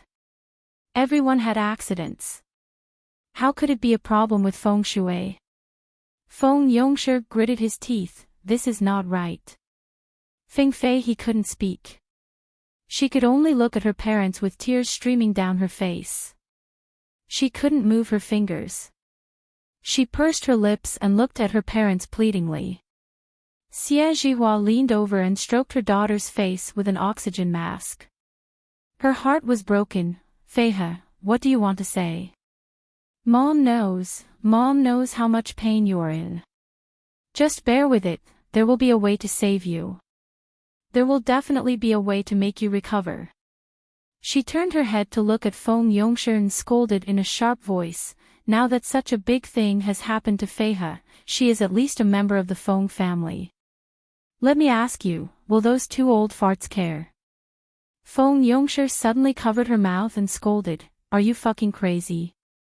Xie Zhihua struggled, and Feng Yongshi said with hatred, I am even more sad that Feihe has an accident, but now that she suddenly has an accident, it means that there is something wrong with the Feng family. This is the most important thing. I want to find Zhu to come and take a look. Don't talk nonsense. Xie Zhihua understood and nodded vigorously. Only then did Feng Yong let go of her. Xie Zhihua stopped and looked at Feng Feihe with tears in her eyes. Her expression was ruthless. Who is so cruel that they dare to lay their hands on our Feng Feihe? There are clearly several others. Feng Yongshi hurriedly interrupted her, I told you not to talk nonsense. I'll go out and call someone to inform Zhu. Xie Zhihua glared at him but didn't say anything. From their tone, it seemed that they were certain that someone was trying to harm Feng Feihe. However, the driver had already been interrogated. It was completely an accident caused by the truck going out of control. The traffic police had also verified it. If it was done on purpose, then the timing was perfect. Who could be sure that it was Feng Feihe's car during the traffic jam? Feng Yongshi knew that the car accident might have been an accident, but his daughter's accident wasn't an accident. This meant that even if it wasn't a car accident, something else would have happened. This was impossible to happen in the Feng family. Xie Zhihua touched Feng Feihe's face. Her tone was sad, but she tried to be gentle. Feihe, don't worry. When Zhu comes, Mother will definitely let him cure you as soon as possible. You will be fine soon. It will definitely not wait for a few years. Don't worry. Feng Feihe used all her strength and nodded her head with difficulty. If she knew who harmed her, she would definitely kill their whole family.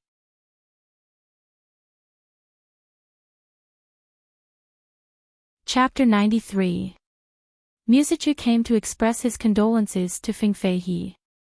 However, Feng Feihe couldn't speak. Although she saw Musichu coming, she could only look at him with a pitiful look. Musichu was such a cold boy, and there was no fluctuation in his eyes at all. When Xie Zhihua was accompanying Feng Feihe in the ward, Musichu just said in a cold tone, Auntie, don't be sad. You will get better soon. His tone was so flat that it sounded like he was completing a task. Xie Zhihua was already angry now. When she heard this, she immediately replied sharply, People who don't know will think that you are forced to come to see our concubine. You have been wronged, Master Mu. Although she knew that he usually spoke in such a tone, Xie Zhihua still felt wronged for her daughter. Because she knew that her daughter had a good impression of Musichu, and Feng Yongshi also wanted to match them. Among the three sons of the Mu family, it didn't matter who came to marry the Feng family. But now Feng Feihe was lying in the hospital bed like this, and he still spoke in such a tone, which made Xie Zhihua angry. Unexpectedly, Musichu was not a silent person. He was the young master of the Mu family, and he had always been spoiled. How could he bear Xie Zhihua's criticism? He put down the things he brought to express his condolences to Feng Feihe, and his tone was even colder. Auntie, I know that you are very sad about Feng Feihe's accident, but you have to know that her accident has nothing to do with me.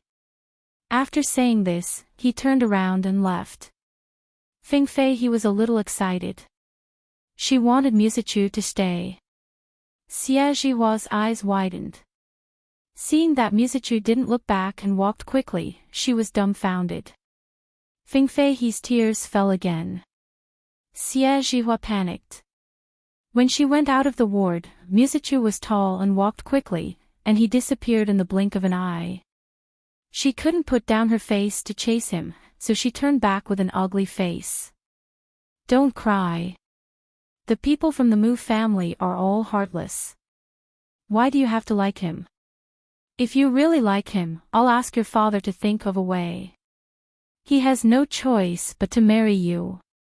Fing Fei he was still sobbing. She was so injured that she couldn't move or speak. Her mind was so weak that anything could trigger her. She couldn't even get angry. What else could she do other than cry? Xie Zhihua couldn't bear to blame her. She could only cry along with her. You are my Feng family's daughter. You don't like anyone. It's that bastard who doesn't know what's good for him. When Feng Yongshi came back, he saw the two people crying in the ward. He couldn't bear it and said, Zhihua, Zhu is here. Xie Zhihua turned around and quickly got up. An old man with a walking stick came in from Feng Yongshi's side. His body seemed a little stooped, but in fact, he was full of energy. He had white hair and a youthful face. He was wearing a noble tang suit. When he walked in, it was as if he was carrying the wind. His eyes were as sharp as an eagle's, and he looked like an old man who was not to be trifled with. Feng Yongshi's attitude towards him was cautious, but he didn't dare to take the initiative to help him. When he entered the room, Xie Zhihua lowered her head and called carefully, Zhu. There were a few bodyguards guarding outside the door. They all came with the old man. At this moment, they were standing outside, but they were staring at Xie Zhihua and Feng Yongshi in the room, as if they would shoot them if they made any strange movements. In such an atmosphere, Xie Zhihua would unconsciously be nervous. The ancestor was a key figure in the Feng family. Even the second brother who was in power had to be careful to protect him, let alone these small characters.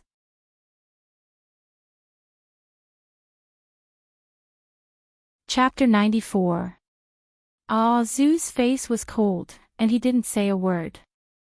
When he came to Fing Fei he only took a glance at her, then he narrowed his eyes slightly. Fing Fei's body was injured, and now he was looking at her with goosebumps. Under the old man's gaze, she seemed to have a creepy feeling of being seen through. Her scalp tightened in an instant, and goosebumps appeared. Her body began to tremble unconsciously. Xie Zhihua felt a little distressed for her daughter's nervousness, but she didn't dare to speak. Feng Yongshi said, Feihe, don't be nervous, Zhu is just checking your luck. When Fing Fei heard it, although she didn't quite understand, she gradually calmed down. Zhu glanced at her and suddenly said, she still has shit luck. This sentence was full of hostility, and his voice was hoarse. It was as blunt as sharpening a knife, which made people's scalp tightened. Feng Yongshi panicked at once, Zhu, what's going on? Xie Zhihua trembled uncontrollably, what do you mean? Zhu narrowed his eyes and said, the heavenly palace's spirit is dead, and it's all dead aura. Even the Feng family's luck can't be blocked. Who did she offend? She actually has this ability. Feng Yongshi was shocked, dead aura. He vaguely understood what the dead aura was, but Zhu's words seemed too terrifying. Xie Zhihua's body was even limp. Even if she didn't quite understand, she could realize that this was a very serious matter. Zhu looked directly at Fing Fei. What have you done recently? One by one, as long as it will affect you, say it all. The person who harmed you is not small. He can't even protect the Feng family's luck. He is not a simple person. Feng Yongshi said, Zhu, my daughter can't speak now. Zhu glanced at him and snorted coldly, this matter can't be solved in a short time. When your daughter can speak, let her explain everything clearly. She offended someone, but since that person dares to not put the Feng family in his eyes, he must pay the price. Feng Yongshi nodded hurriedly, yes, we know. In front of Zhu, they really did not dare to refute a single word. Xie Zhihua stuttered, Zhu, is there no way to treat Feihe's injuries? The doctor said that it would take at least a few years for her to recover naturally. For a few years, in the Feng family, a family that ate people without spitting out the bones, it was enough to make Feng Fei he not even have the power to fight. Ah, Zeus snorted coldly and looked at Feng Yongshi as if he was poisoned. When I return, I will let Grand Ancestor treat her. You really can't do anything right. He flicked his sleeves and left. His words made everyone tremble. Feng Yongshi didn't dare to say a word. He just followed behind him and sent him off. When Xie Zhihua heard this affirmation, she immediately threw herself in front of her daughter's window. It's okay, Feiha. You will get better. You will get better. Feng Feiha also heard the words that were said to treat her. At this moment, her eyes also shone with brilliance. She also knew what would happen if she couldn't recover for a few years. The Feng family was a cruel place. If you want to stand in the center of power, you have to fight for it yourself. And Zhu's mysterious ability also made her feel passionate. She also wanted to have it. It was a pity that if she couldn't stand out in the Feng family, she would not be qualified to get such a mysterious ability.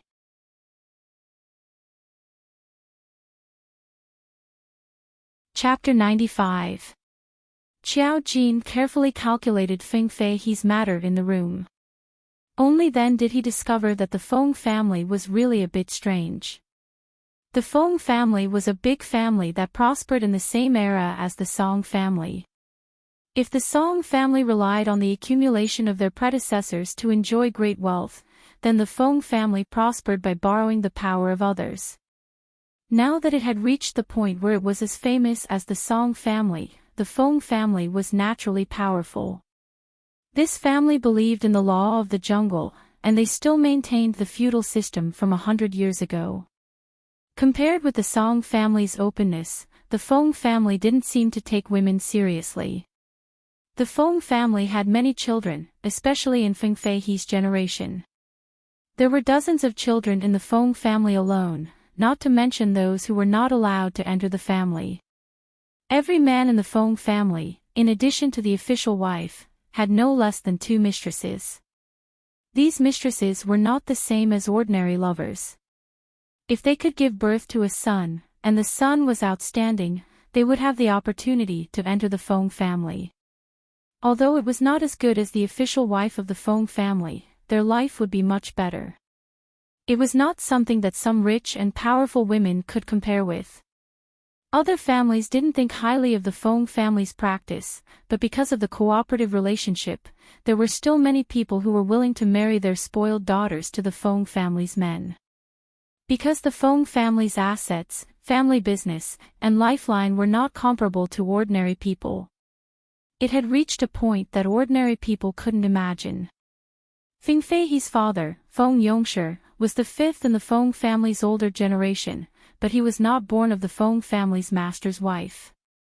However, his mother was still a concubine at that time, so she barely kept a little identity. He was not very outstanding in the Feng family. As his daughter, Feng Fei was more outstanding than her father, and she was also very beautiful. However, in the Feng family, what they did not lack was such a beautiful daughter. The Song family and the Feng family also interacted. Song Yanqing had an aunt who was now the official wife of Feng Yongshi's 3rd brother. She gave birth to a pair of children who were now influential figures in the Feng family, and they had a good relationship with the Song family. In general, the relationship between these big families was very complicated. It wasn't that no one in the Feng family had their eyes on Song Yanqing. There were many girls who wanted to marry Song Yanqing and reach the sky in one step. However, Song Yanqing was the lifeblood of the Song Yanqing family. He was very protected.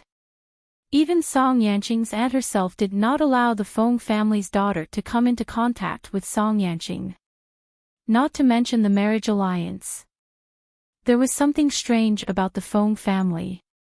Other than having a lot of children, there were very few accidents.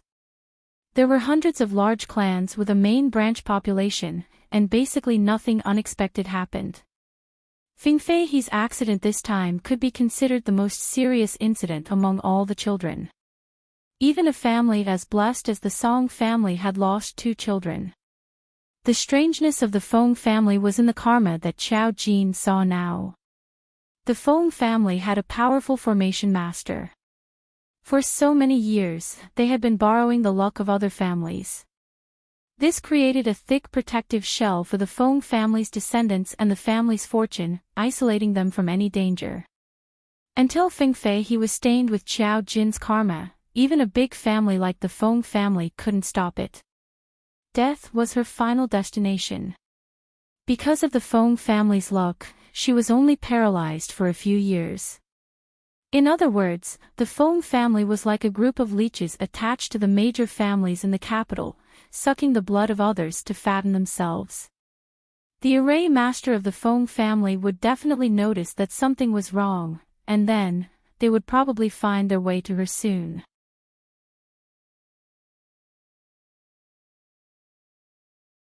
Chapter 96. Didn't they have to pay a price for doing these things? Of course, they did.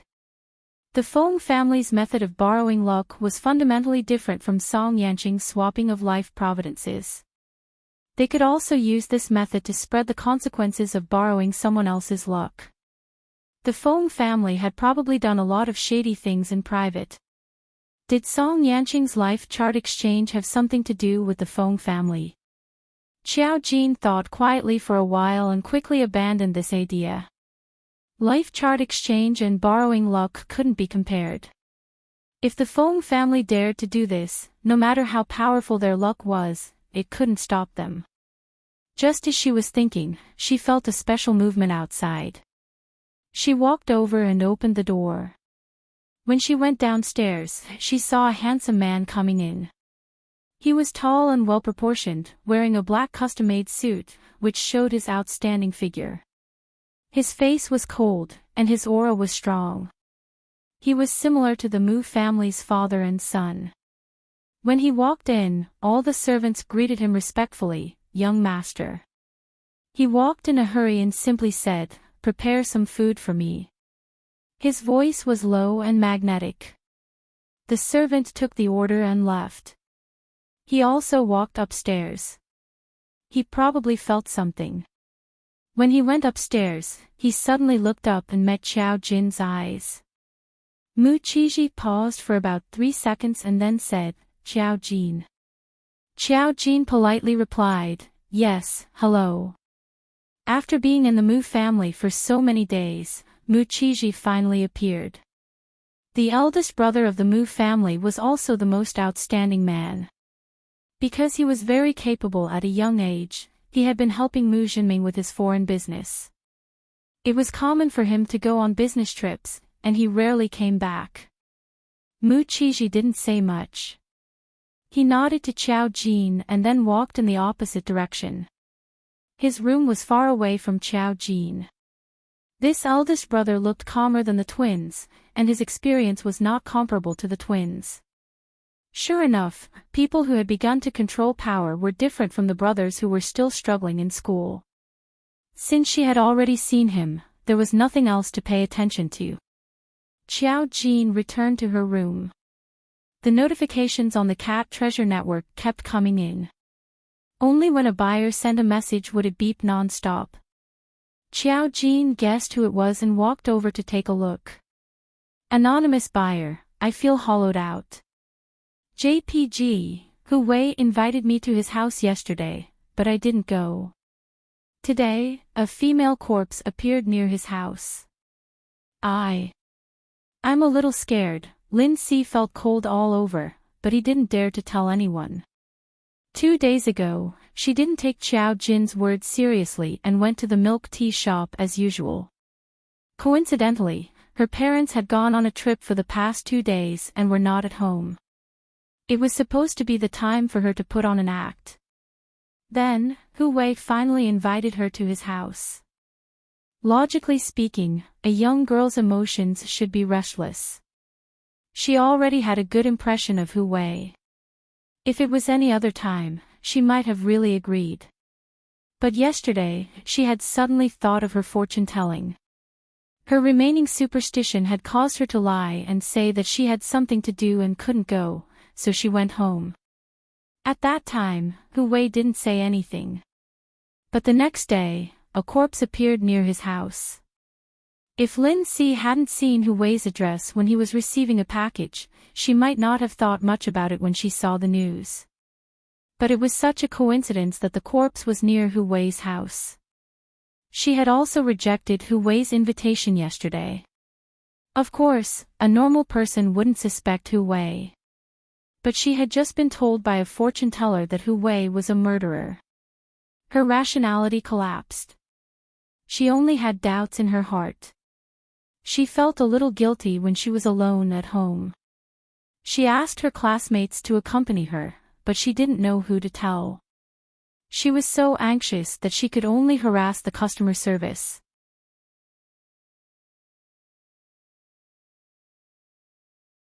Chapter 97. Qiao Jin was not surprised by this situation. She sat in front of the computer leisurely and took out the notes that Song Yanqing had prepared for her. She began to write quickly. About 10 minutes later, she slowly began to reply. Today, oh. When Lin Si saw the word oh, her blood rushed to her head. She was already worried, but this customer service attitude was simply unacceptable. Anonymous buyer XXX, don't your shop care about after-sales service? Today, dear, we usually don't care about after-sales service. Even if I do, I'm afraid you won't be willing. Anonymous buyer XXX, Lin Si was a little confused. She didn't know what to do now. At this moment, she suddenly saw her phone ring. It was normal for the phone to ring. When she saw the name, Lin Si almost fainted. Hu Wei. She looked at the computer screen and was a little confused. Her phone rang a few times, and even the female classmate looked at her strangely. Why didn't you pick up the call? It was strange. Yesterday, she felt that Hu Wei was the understanding flower in her heart. Today, she felt a chill in her heart. Changes in mood always came quickly. She was not willing to pick up Hu Wei's call now. However, there was no reason not to pick up. Lin Si's fingers trembled as she picked up the call. Hello. Her voice was slightly trembling, but it was hard to tell if one didn't listen carefully. Hu Wei's voice was very bright. Are you alone at home? Can I come over to play with you? Lin Si. No. Her mind quivered. Big brother, we're not familiar with each other. Why did you suddenly come to my house? She said so decisively. Hu Wei was silent for a moment, then slowly said, why not? Listening carefully, his voice sounded a little sinister. Lin Si said, I have a relative at home today. It's really inconvenient. The female classmate looked at her strangely. Didn't you say that there's no one at home today? You asked me to accompany you. Lin Si, ah. Why did you say it out loud? Her voice was neither loud nor soft, but Hu Wei heard it. After a while, he suddenly laughed. Is that so? Xiaoxi, you're very strange. Usually, Hu Wei liked to call her Xiaoxi. It made her heart feel as sweet as honey. However, today, this form of address made her feel suffocated. Her scalp went numb, and the ominous premonition grew stronger and stronger. Hu Wei did not seem right.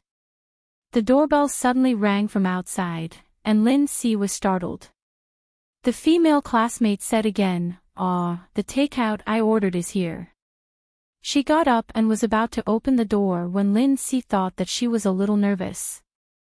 Hu Wei didn't even know where she lived. At this moment, a message popped up on the computer screen. The beeping sound was very obvious. Lin Si raised his head. Today, don't open the door. The 3 words were clear and obvious. Lin Si's pupils dilated.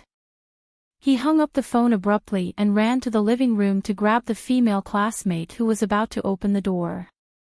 He covered her mouth at once and cold sweat came out. "Don't open it." The female student mumbled and turned her head to struggle. She signaled Lin Si with her eyes. "What are you doing?" Lin Si looked at the old security door, his head throbbing. Earlier on the phone, she seemed to have heard the echo of the doorbell. Hu Wei. It was Hu Wei. Hu Wei was right outside her house. How did he know my address?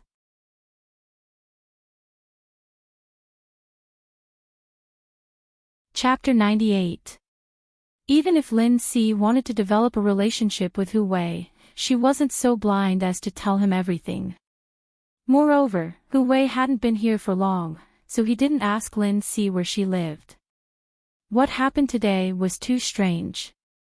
Lin Si didn't dare to open the door. She dragged the female classmate back to the bedroom and closed the bedroom door. She was so anxious that tears were about to fall. "I can't open the door, I can't open the door. Hu Wei is outside." The female classmate widened her eyes. "Isn't Hu Wei the little brother you like? Why didn't you open the door when he came?" Lin Si said, How could she say it? Could she say that she had divined that Hu Wei was a murderer and was now suffering retribution? She turned to look at the computer. The words on the screen were so obvious that it should make one's heart turn cold. How did this customer service know that someone was knocking on her door? Did they install a camera at home? The strange thing was that Lin Si didn't feel afraid of this customer service. It was as if it was reasonable for the other party to have some magical means. She only said anxiously, "Don't speak, don't open the door. There are surveillance cameras in our corridor. He won't dare to smash the door. I'll tell you why later." Then, she sat down and crazily harassed the customer service. "Anonymous buyer XXX, is he outside my house? Big boss, please save my dog life. Anonymous buyer XXX, why did he suddenly come looking for me? Did I do something wrong? Whoa. Today, why did you let him know that there was no one in your house?" Lin Si's heart turned cold. Yes, she seemed to have inadvertently said that there was no one in her house yesterday. So Hu Wei had his eyes on her. Lin Si couldn't wait to summon her parents, who were still on vacation, back. After all, she was a girl in her 3rd year of high school. He couldn't force her. This Hu Wei was a sinister and vicious person. His hands were stained with a few lives, so he was suspicious to begin with. He knew that Lin Si liked him, so when Lin Si didn't go to his house yesterday, he was puzzled. He definitely didn't know that Lin Si knew that he might be a murderer, but Lin Si's phone call just now exposed him. For no reason, Lin Si suddenly changed from a girl who liked him to someone who was extremely afraid of him. Did she know something? She even lied to him. Xiao Jin watched as Hu Wei's life providence changed crazily. He knew that Hu Wei would not be able to escape death the moment he opened the door today. In the end, he knocked on the door and told her not to open it. "Anonymous buyer XXX, boss, I was wrong. What can I do now? Sob. Should I call the police? Today, what's the use of calling the police? He's just loitering outside the door and hasn't done anything. Calling the police will only make him realize that something's wrong." Calling the police was definitely a dead end, unless Hu Wei really did something like trespassing. Today, let's make up for the karmic fate set meal. Anonymous buyer XXX, at the critical moment, although Lin Si felt that Xiao Jin was taking the opportunity to blackmail him, but, today, you can choose not to kiss me. Anonymous buyer XXX, replenish. Compared to his life, what was money? Lin Si quickly bought a new life calamity set meal. The price of 299 yuan was actually not considered expensive. If Hu Wei was really a murderer and she escaped death today, the original price of 2,999 yuan would be worth it. He was about to lose his life, so what was the point of having money? The female classmate was shocked to see that Lin Si was still thinking about buying things on Maobao at this time. Lin Si, are you crazy?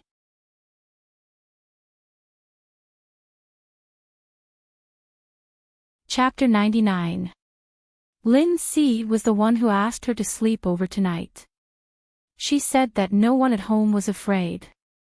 Why wasn't Lin Si afraid in the past? Moreover, everyone knew that Lin Si liked Hu Wei. Why was she still shopping for cat treasures when Hu Wei didn't let anyone in? Was she playing hard to get? The female classmate didn't understand. Lin Si turned her head and said, "Don't make a fuss. I'll tell you later." She paid and anxiously waited for Qiao Jin's reply. "Today, just don't open the door. He will leave." For a long time, there was no movement outside the door. After a while, the female classmate's takeout arrived. The delivery guy pressed the doorbell. "Today, you can open the door." Lin Si hurriedly opened the door and snatched the takeout from the delivery guy's hands. The delivery guy couldn't even catch up. He was a little confused. Lin Si said to the female classmate, "Hurry up and eat. Don't go out tonight." The female classmate saw her flustered expression and was a little worried. "What's wrong? You seem to have gone crazy tonight." Lin Si said, "Don't ask." Female classmate, "Didn't you say that you would tell me later?" Anonymous buyer XXX, "What should I do next? Will the police catch him? Do I still have to go to class tomorrow?" Anonymous buyer XXX, "I'm afraid that after I leave home, he will be waiting at my door when I come back. Today, act according to the circumstances." Anonymous buyer XXX, "Act according to the circumstances." Anonymous buyer XXX, "Don't be like this. I paid for it. Today, if I really wanted to buy your life, do you think a few hundred yuan would be enough? Act according to the circumstances. Today, trust the police, uncle." Anonymous buyer XXX, "No, she just didn't believe it." Unknowingly, Lin Si didn't even realize that she had completely believed Qiao Jin's words and that Hu Wei was a murderer. She was about to break out in cold sweat and spent the night in fear. Of course, just based on the ability that Qiao Jin had just shown, it was enough to convince people. Lin Si had installed a surveillance room in her house. She knew Hu Wei's every move very well. This was too scary. The next day, Qiao Jin woke up early in the morning and went downstairs to see Mu Qiji eating downstairs. Muzilian and Musichu were also there. Compared to their usual rowdiness, the twins were much quieter in front of their big brother today. All three of them looked at her. The nanny served her breakfast. When Qiao Jin walked over and pulled out a chair to sit down, the cold and handsome Mu Qiji suddenly said sternly, "It's polite to at least say good morning to your three brothers." Qiao Jin, Mu Qilian instantly revealed an expression as if he was watching a good show. He wanted to see how Qiao Jin would address Mu Qiji. Musichu raised his head and looked at Qiao Jin. Qiao Jin raised his eyebrows. "Qi Ji, Qi Chu, Qi Lian, good morning." Mu Qiji, Muzilian gave him a thumbs up. "Awesome." Musichu's expression didn't change. Obviously, this was within his expectations. Mu Qiji's cold face became even more serious. "It's big brother, second brother, third brother." When he spoke, he always gave people a dignified attitude. It was easy for people to be afraid. In comparison, Mu Jinming was gentler than him. Qiao Jin sat down and pulled his breakfast. It's all the same, all the same." Mu Qiji obviously paid more attention to this. He looked at Qiao Jin with a sharp gaze. It's not the same. Big brother is big brother. Muzillion took the opportunity to complain. She even calls Dad Jinming. Xiao Jin glanced at him. Muzillion snorted and rolled his eyes.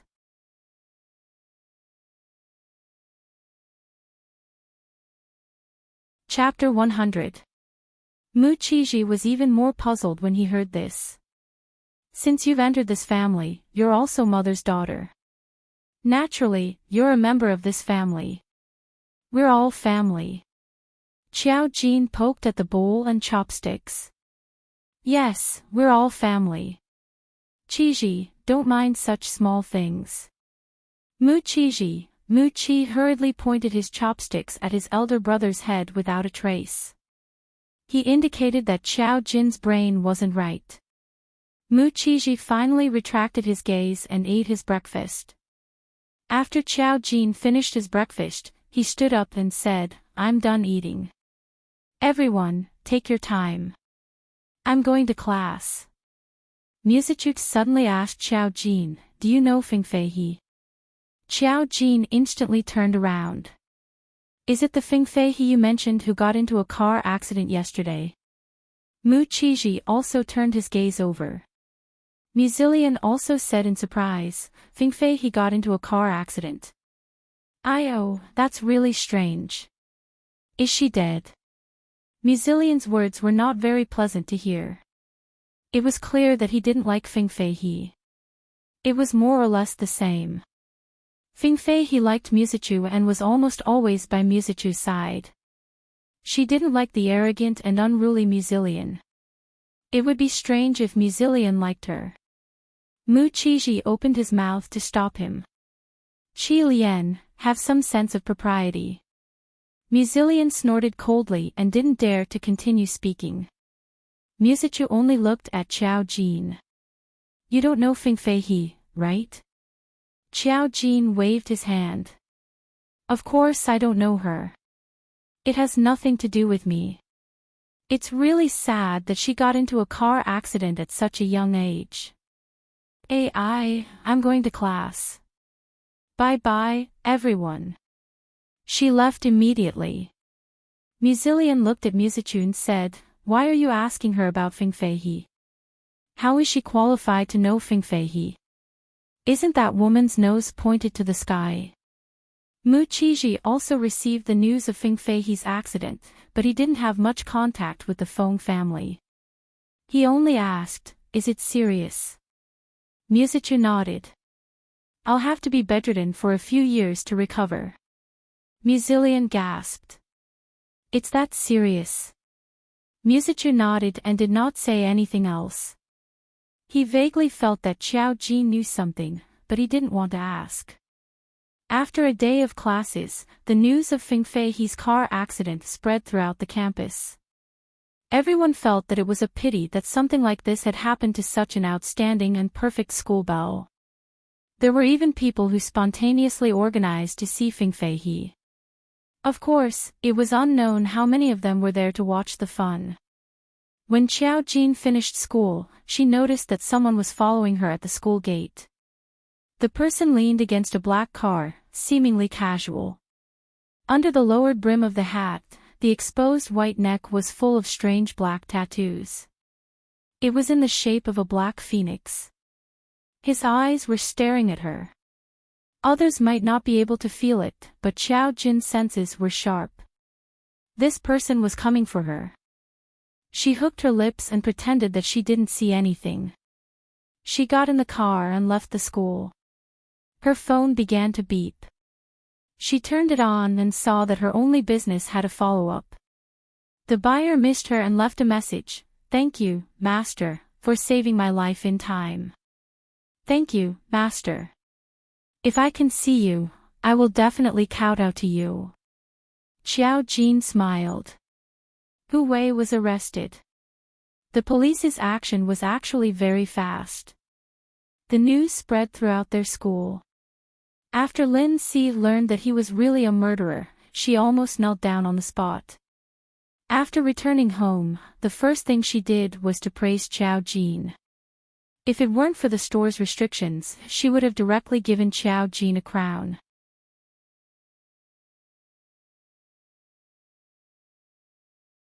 Chapter 101. Hu Wei's arrest had something to do with Lin Si. When he asked Lin Si out the day before yesterday, it was out of his expectations that Lin Si didn't go. In other words, she ruined his plan. He was an outsider and killed people purely for fun. Before he came to Lin Si's place, he had already taken 2 lives. There were always people in this world who didn't like the world. They didn't need any reason.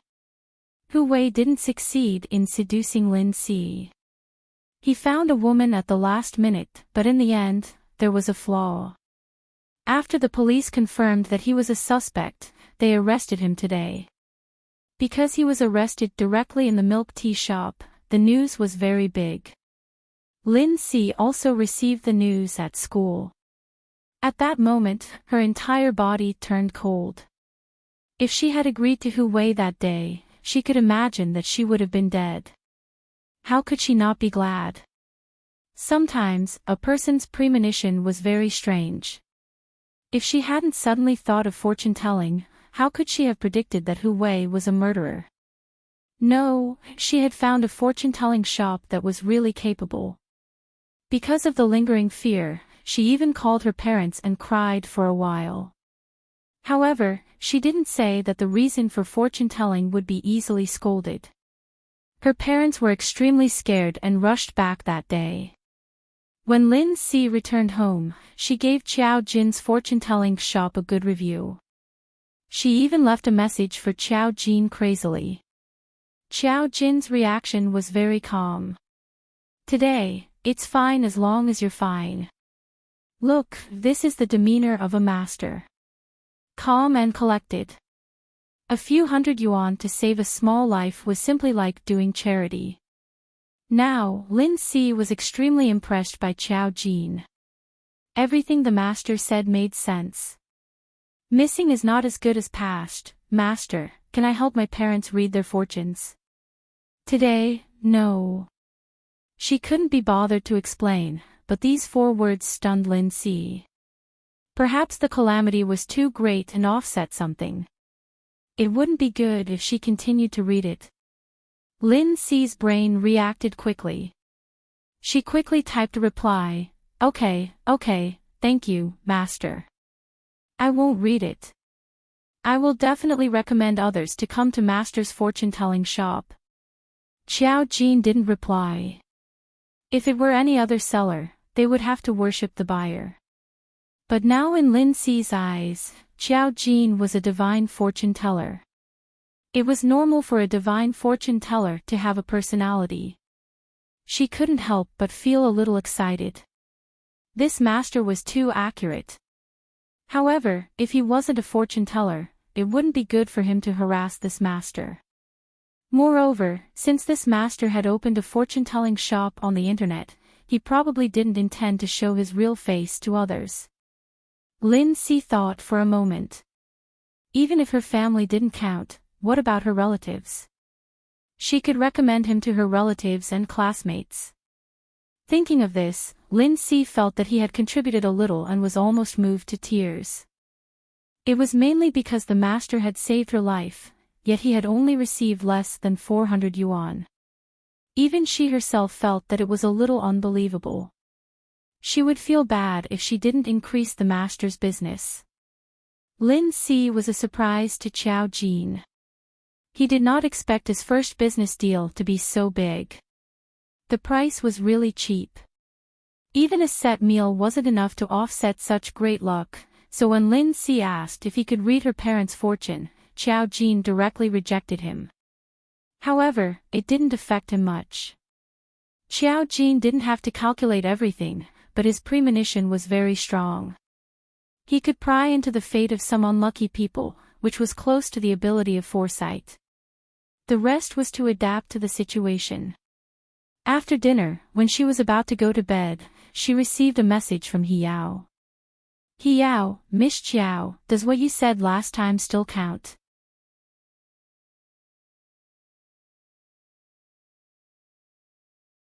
Chapter 102. Xiao Jin's interest was piqued. He replied, "Are you talking about the demonized spiritual thoughts?" Yao, yes. Yao, we have a problem here. She didn't say anything else but sent an address to Xiao Jin.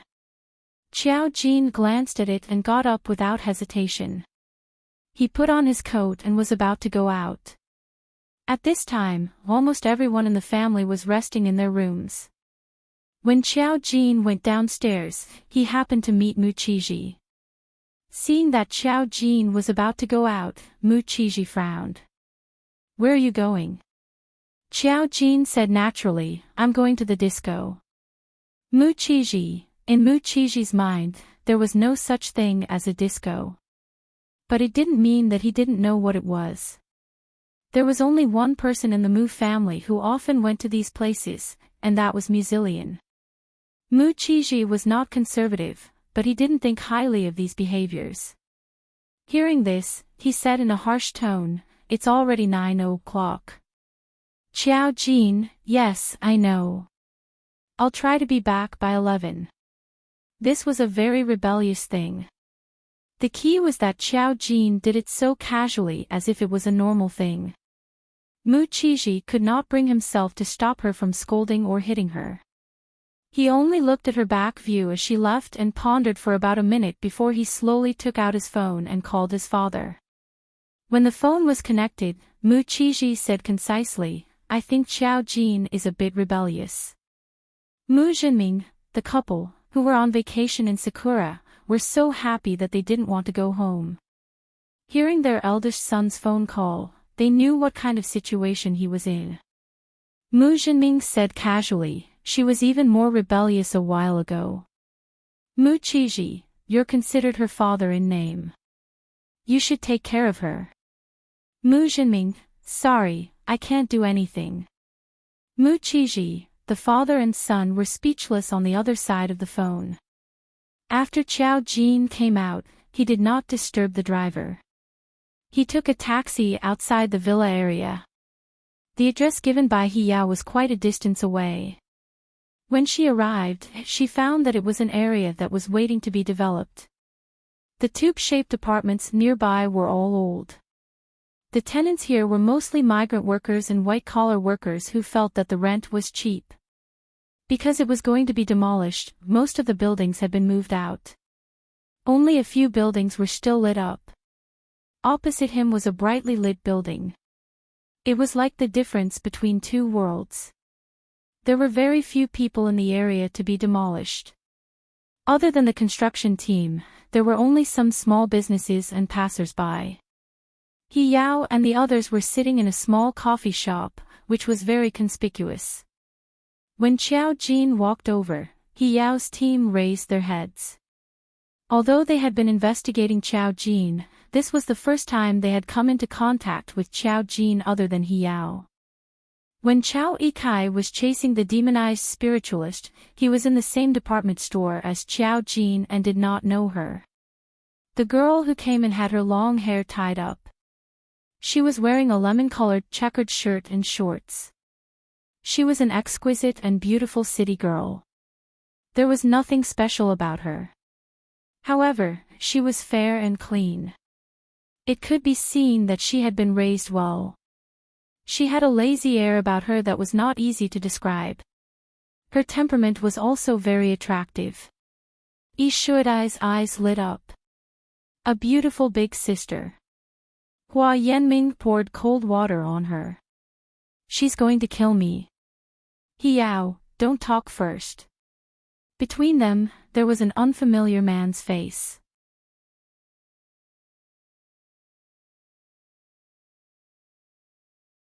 Chapter 103. Xiao Jin walked over and sat down. She was all smiles. "Hello, it's our first time meeting. I'm Xiao Jin." Yao nodded. "I've already introduced you to them." In fact, there was no need for an introduction. Just based on her surface information, including the Mu family, the team members knew everything. He Yao introduced Chao Yikai and the others to Chao Jin one by one. When she pointed at an unfamiliar man, she paused. Yu Xia, a new member of the team. Yu Xia was handsome. He was even more handsome than Chao Yikai and Hua Yanming. From his eyes, one could tell that he was a proud man. Hua Yanming and Chao Yikai were dressed casually, but Yu Xia was more formal. He wore a black shirt and a pair of black casual slim pants. On his wrist was an intricately made watch. It was the kind that you could tell at a glance that you couldn't afford. This man looked like a male model on the runway, a rich young master. He didn't look like a member of the team. When Chao Jin arrived, his eyes were fixed on Chao Jin. It wasn't a kind of interest, but a kind of resistance. He didn't look close to the other team members either. In this strange atmosphere, Yi Shuadai was the first to greet Chao Jin enthusiastically. Hello, big sister. I'm Yi Shuadai. I'm in my second year of high school. Chao Jin nodded. In fact, Yi Shuadai and the others were puzzled. They were still investigating Chao Jin. They didn't know why He Yao would ask Chao Jin to come over to capture a demonized spiritual reader. This made the cold Yu Xia speak first.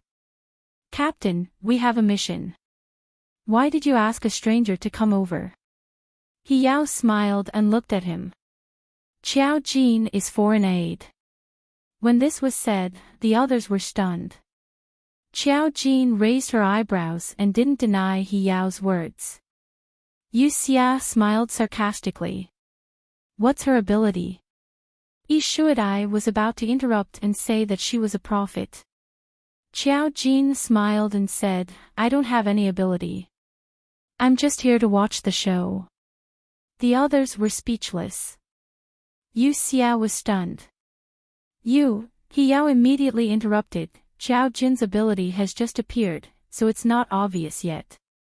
I called her here because she has something to do with today's murderer. He Yao turned to Chao Jin and said, it's the serial killer who killed Tan Shuajia. He's actually a demonized psychic. If they hadn't accidentally discovered the traces of the other party's spiritual senses, it would have been difficult for the police to investigate the information. Under the situation where the imperial capital was heavily monitored, it was already unbelievable that the other party could bypass the surveillance to kill and move the corpse. That was until they caught hold of a key piece of information. After the police found out that something was wrong, the matter was handed over to the spirit group. It just so happened that He Yao was assigned this mission. However, the reason why He Yao called Chao Jin over was definitely not that simple. She wanted to see what method Chao Jin had to directly take away the ability of the demonized psychic master.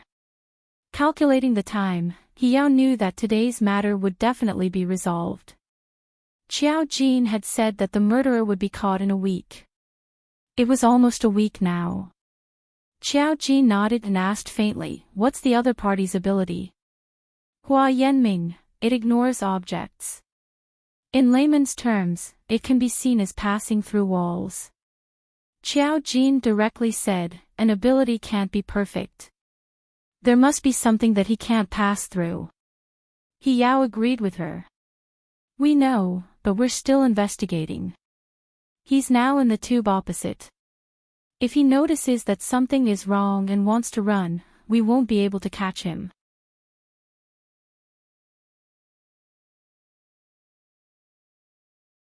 Chapter 104.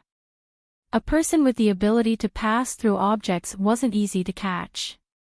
Yu Xia scoffed at He Yao's words, there are 5 of us here and we can't even catch a demonized psychic. We are the spirit group. He obviously didn't include Chao Jin when he said there were 5 of them. Chao Jin didn't care. He Yao glanced at Yu Xia. She wasn't interested in this person who had appeared out of nowhere and was obviously from a large family. It would be easy to catch a normal demonized psychic, but he has the ability to pass through objects. There are too many ways for him to escape. None of the 5 of them had the ability to stop him. The members of the spirit group were more suited for violent actions. Yu Xia continued to ask, "What did you say that this person has to do with her?" He lifted his chin towards Qiao Jin. From his expression, it was obvious that he looked down on Qiao Jin. Yi Shuadai and the others looked at each other and didn't say anything. Yu Xia had appeared out of nowhere and wasn't someone to be trifled with. Even the captain, He Yao, wasn't convinced, let alone Qiao Jin, who wasn't a member of the group. He Yao didn't even bother to look at him and said, "There is no direct relationship." Qiao Jin glanced at the five of them. He Yao's psychic ability was metal. She could control all metal objects in a short period of time, just like the steel bars in a concrete wall. She was the most likely to catch a demonized psychic out of the five of them. However, her destructive ability was greater and she wouldn't easily make a move for fear of causing a commotion. Yi Shuadai could control the growth of plants. Plants were her battlefield. Hua Yanming was a rare support character who could strengthen the abilities of others in a short period of time. Chao Yikai was extremely strong. Yu Xia was a rare psychic attack. He could directly cause damage to the brain and had a strong ability to defend against enemies. Of course, he couldn't control the minds of others. This wasn't something a normal wizard could do. It was a normal deity team. A psychic's abilities were very diverse and strange. Wizards were even more diverse and had all kinds of abilities. Generally speaking, their group wouldn't be bad against others. Joining Yu Xia was indeed a good choice. Unfortunately, Yu Xia looked like a thorn in his side. Especially those with strong abilities, it wasn't a good thing. A psychic's ability wasn't powerful enough to defy the heavens. There was a range to their ability. If you asked Yi Shuadai to grow plants, she could at most control one plant to attack the target or make several plants grow 1 meter at the same time. It wouldn't cause too much damage. The stronger they were, the less likely they would appear in front of others. Moreover, in modern society, there were many scientific methods to control these spiritual readers. They kept each other in check. After reading it, Qiao Jin suggested, "You can start now." "I'll wait here." He Yao hesitated for a moment before asking, "You're not coming with me?" Qiao Jin raised her porcelain-white chin. "I don't know anything. I'll only be a burden if I go." Everyone else, that's right, if Qiao Jin's ability was foresight, then she wouldn't be able to hurt him. However, they still hadn't figured out why a demonized psychic's ability disappeared. They were suspicious but couldn't say it out loud. He Yao nodded and was about to start the operation when she said, "If you know where he will appear, please inform us immediately." Qiao Jin nodded and took out his phone. "Call me." He Yao, "Okay."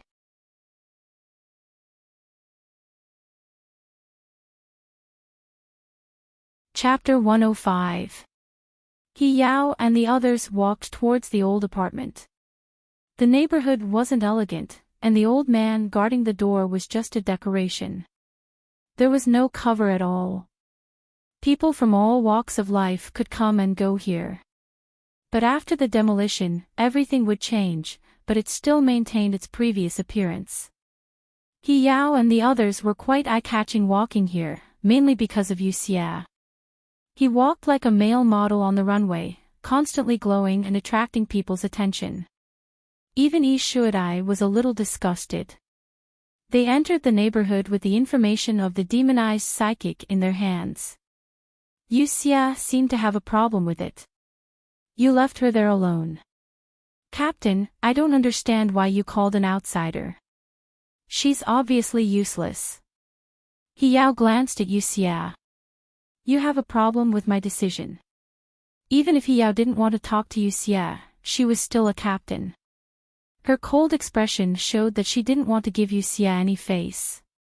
Yu Xia choked and didn't say anything. He then looked at Hua Yanming. "Follow me." Hua Yanming was a support. Who didn't want a support by their side? He Yao interrupted his daydream. Yenming, follow Shuadai. Ikai, you go that way. She pointed in a direction for Yu Xie. Yu Xie's face twitched, but he didn't say anything. He just looked a little unhappy and left. Chao Ikai nodded and walked in the opposite direction. Yi Shuadai rolled her eyes. A damage dealer wants to steal my support. Shameless. Hua Yenming, He Yao pointed in a direction. You guys go that way. Keep in touch. Yi Shuadai made an okay gesture. Hua Yenming nodded and followed her.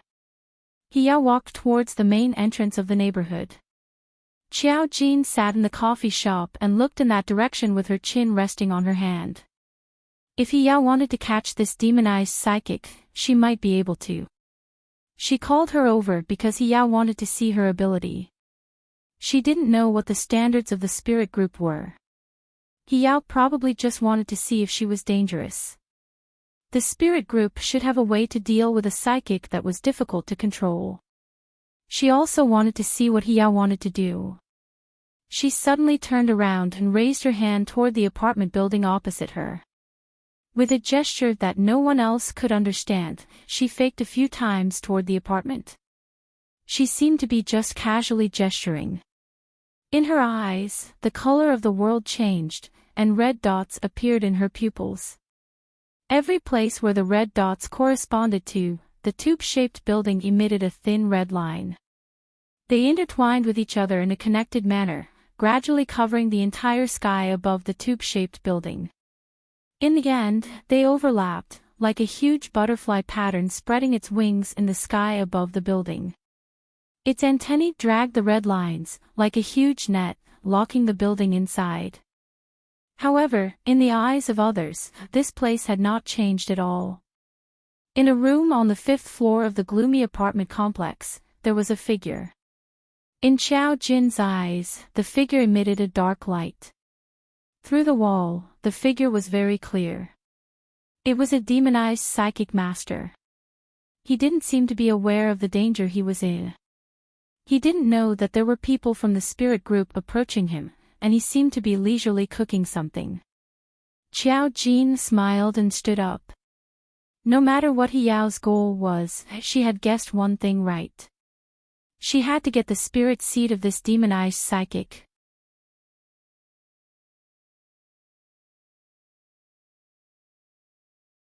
Chapter 106. He Yao was the first to arrive at the door of the demonized psychic. The other party was a logistics warehouse inspector. Zhao Chunfeng, an ordinary man in his 30s, was nothing out of the ordinary. He had lived here for decades. He didn't seem to have anything to do with Tan Shuajia. However, the problem was that he had killed Tan Shuajia, Gu Jiajin, and another victim. The psychic would react to the approach of another psychic. When He Yao arrived at the door, Zhao Chunfeng, who was cooking in the house, suddenly stopped. He Yao cleared her throat and knocked on the door. Hello, is anyone home from the property management office? Even if the neighborhood was old, there was a property management office. However, it was useless and was basically just a decoration. He Yao had no choice but to pretend to be the property management office. Of course, Zhao Chunfeng didn't believe her. The house wasn't big and the kitchen door was facing the door. He could lock onto the door at a glance. He slowly put down the pot in his hand without making a sound. He Yao continued to knock on the door. Hello, Mr. Zhao. Are you home? Your neighbor said that he saw you coming home. You haven't paid the water bill for this month. When she came, she had at least read the basic information and knew the rhythm of Zhao Chunfeng's daily life. Zhao Chunfeng still didn't say anything. His footsteps were slowly moving towards the bedroom. He Yao could only control iron, which was metal. Her hearing was normal and she couldn't see the scene in the house. Seeing that Zhao Chunfeng didn't open the door, she knew that he probably realized that something was wrong. As an ordinary person, his awareness of vigilance was too strong. This was obviously abnormal. Yao frowned and raised her hand slightly. The metal door handle on the anti-theft door turned with a click and the door was instantly opened. Yao kicked the door open and entered. Zhao Chunfeng entered the bedroom and immediately closed the door. Yao walked over and opened her hand in the air. Bang! The metal door handle opened. Zhao Chunfeng and Yao instantly came face to face. She saw this ordinary-looking man's body sink into the ground and disappear on the spot. The other party looked at her in disbelief. Yao immediately said to the others through the headset, "He's sneaking downstairs. Yu Xia, Chao Ikai, wait on the first floor. He can't go through the enclosed space directly. He will definitely escape from the first floor." The house was old, and there was no basement. The entire floor below was made of concrete. It was impossible for Zhao Chunfeng to travel through such a confined space. Otherwise, he would be too heaven-defying. His ability was probably to pass through objects for a short period of time, which was why he was able to pass through walls. Of course, there was the possibility that there was a basement in this kind of building. Yao ran downstairs as fast as she could. There was no elevator in this building, so she could only run down the stairs. When Yu Xia and the others received the news, they went to block both sides. The building was divided into 4 corners. Zhao Chunfeng could go anywhere. Hua Yanming and Yi Shuadai decided to split up and run in 2 different directions. However, the building wasn't small. When they were guarding it, there were residents watching them. At this time, they definitely couldn't use their powers. Otherwise, they would be on Weibo's hot search list. While the few of them were standing guard, Yu Xia pressed on the watch on his wrist. The dial of the watch popped up and a network opened up. A small green grid was the network world and a small red dot was shuttling through it. Yu Xia said in a low voice, "He is on the 3rd floor. He did not come down."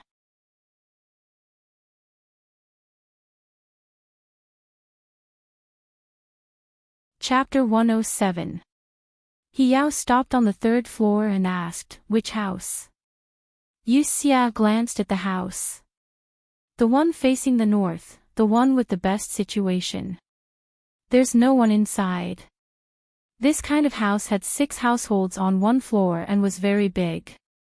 If Zhao Chunfeng decided to hide, it would take some time. Yao asked Yu Xia, "Can you attack his brain through the wall?" Yu Xia said, "No, I can't do that." He admitted it directly, but it was the truth. If it was that strong, Zhao Chunfeng would have been forced out. Yao whispered, "Shuadai, control the plants to attack him and force him out." Yi Shuadai whispered, "It's a little troublesome. There's an old lady beside me, everyone." The old lady looked at Yi Shuadai curiously. "You don't live here, do you?" Yi Shuadai laughed. "Yes, I came here to play." Yao frowned. "It's okay. She can't see. Just let her think that you're crazy." Yi Shuadai, the captain's words were too heartless. Yes, when she controlled the plants to attack Zhao Chunfeng from inside the house, no one would be able to see her. They would only see her waving her hands like a crazy person, but since boss said so, there was nothing she could do. Yi Shuadai's face turned serious. She waved her hand and the plants grew from where she wanted them to, which was Zhao Chunfeng's room. Although her plants were not very useful, they were far away. She could control the height of a 3-story building. Yu Xia said, "He's in the room at the end of the 3rd floor, by the window of the bedroom. He's in the south." Yi Shuadai, "Okay, I got it." Zhao Chunfeng was hiding in a room. Before he could figure out who had come to capture him, he saw a green vine suddenly grow out of the wall of the room. A crack appeared on the wall, and the green vine grew to 2 meters in an instant.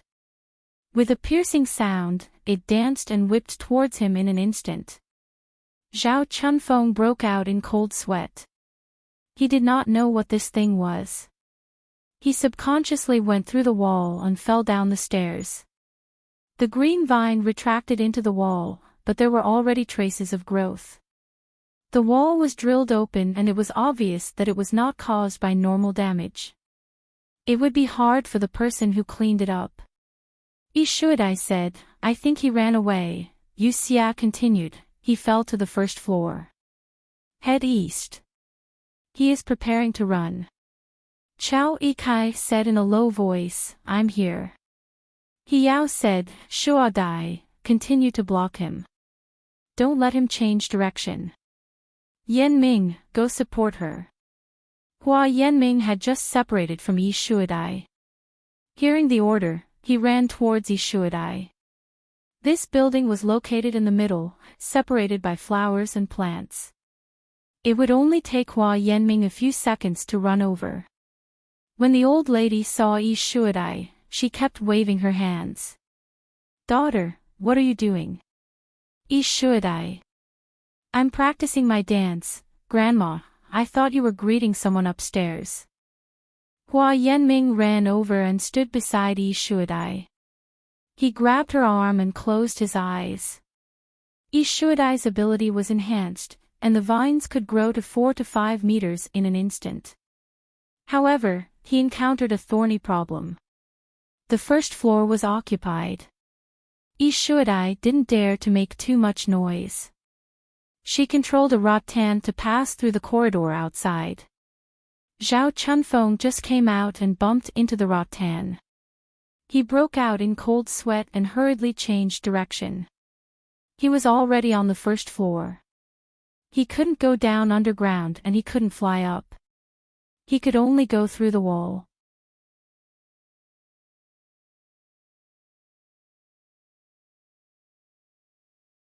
Chapter 108. Yu Xia's spirit rose. He's coming for me. He wanted to see what this demonized psychic could do.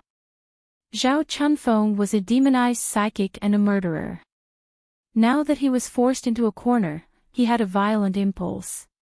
He had been very careful when killing people, but he didn't expect to provoke such a strange person.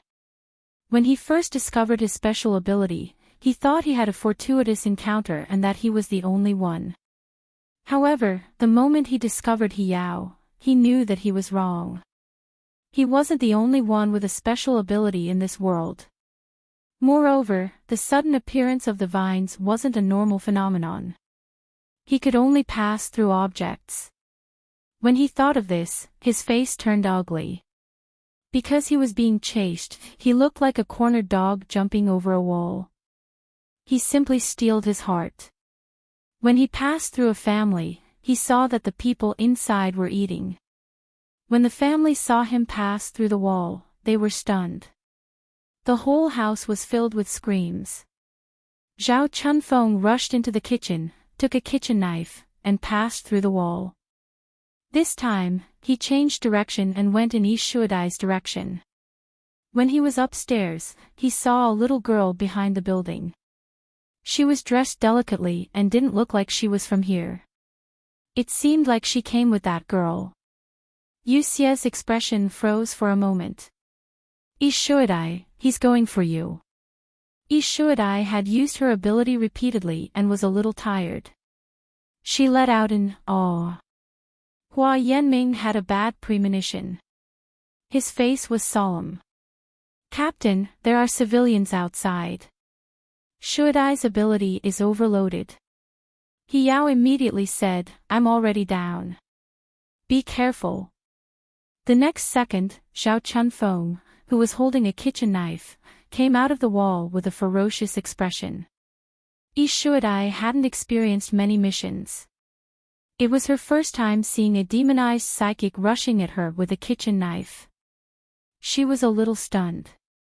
Hua Yanming's pupils shrank. He grabbed Yi Shuadai and retreated.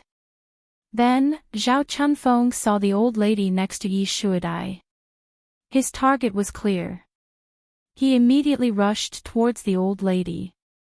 When the old lady saw him holding a kitchen knife, she was also shocked. She screamed, "Aya, Aya." Her legs trembled, and she couldn't run anymore. Hua Yanming reached out to grab the old granny. Yi Shuadai reached out to stop Xiao Chunfeng with her vines, but blood gushed out from her nose. The moment the vines grew wildly, Xiao Chunfeng had already run to the edge of the building. It was as if he had stepped on a minefield.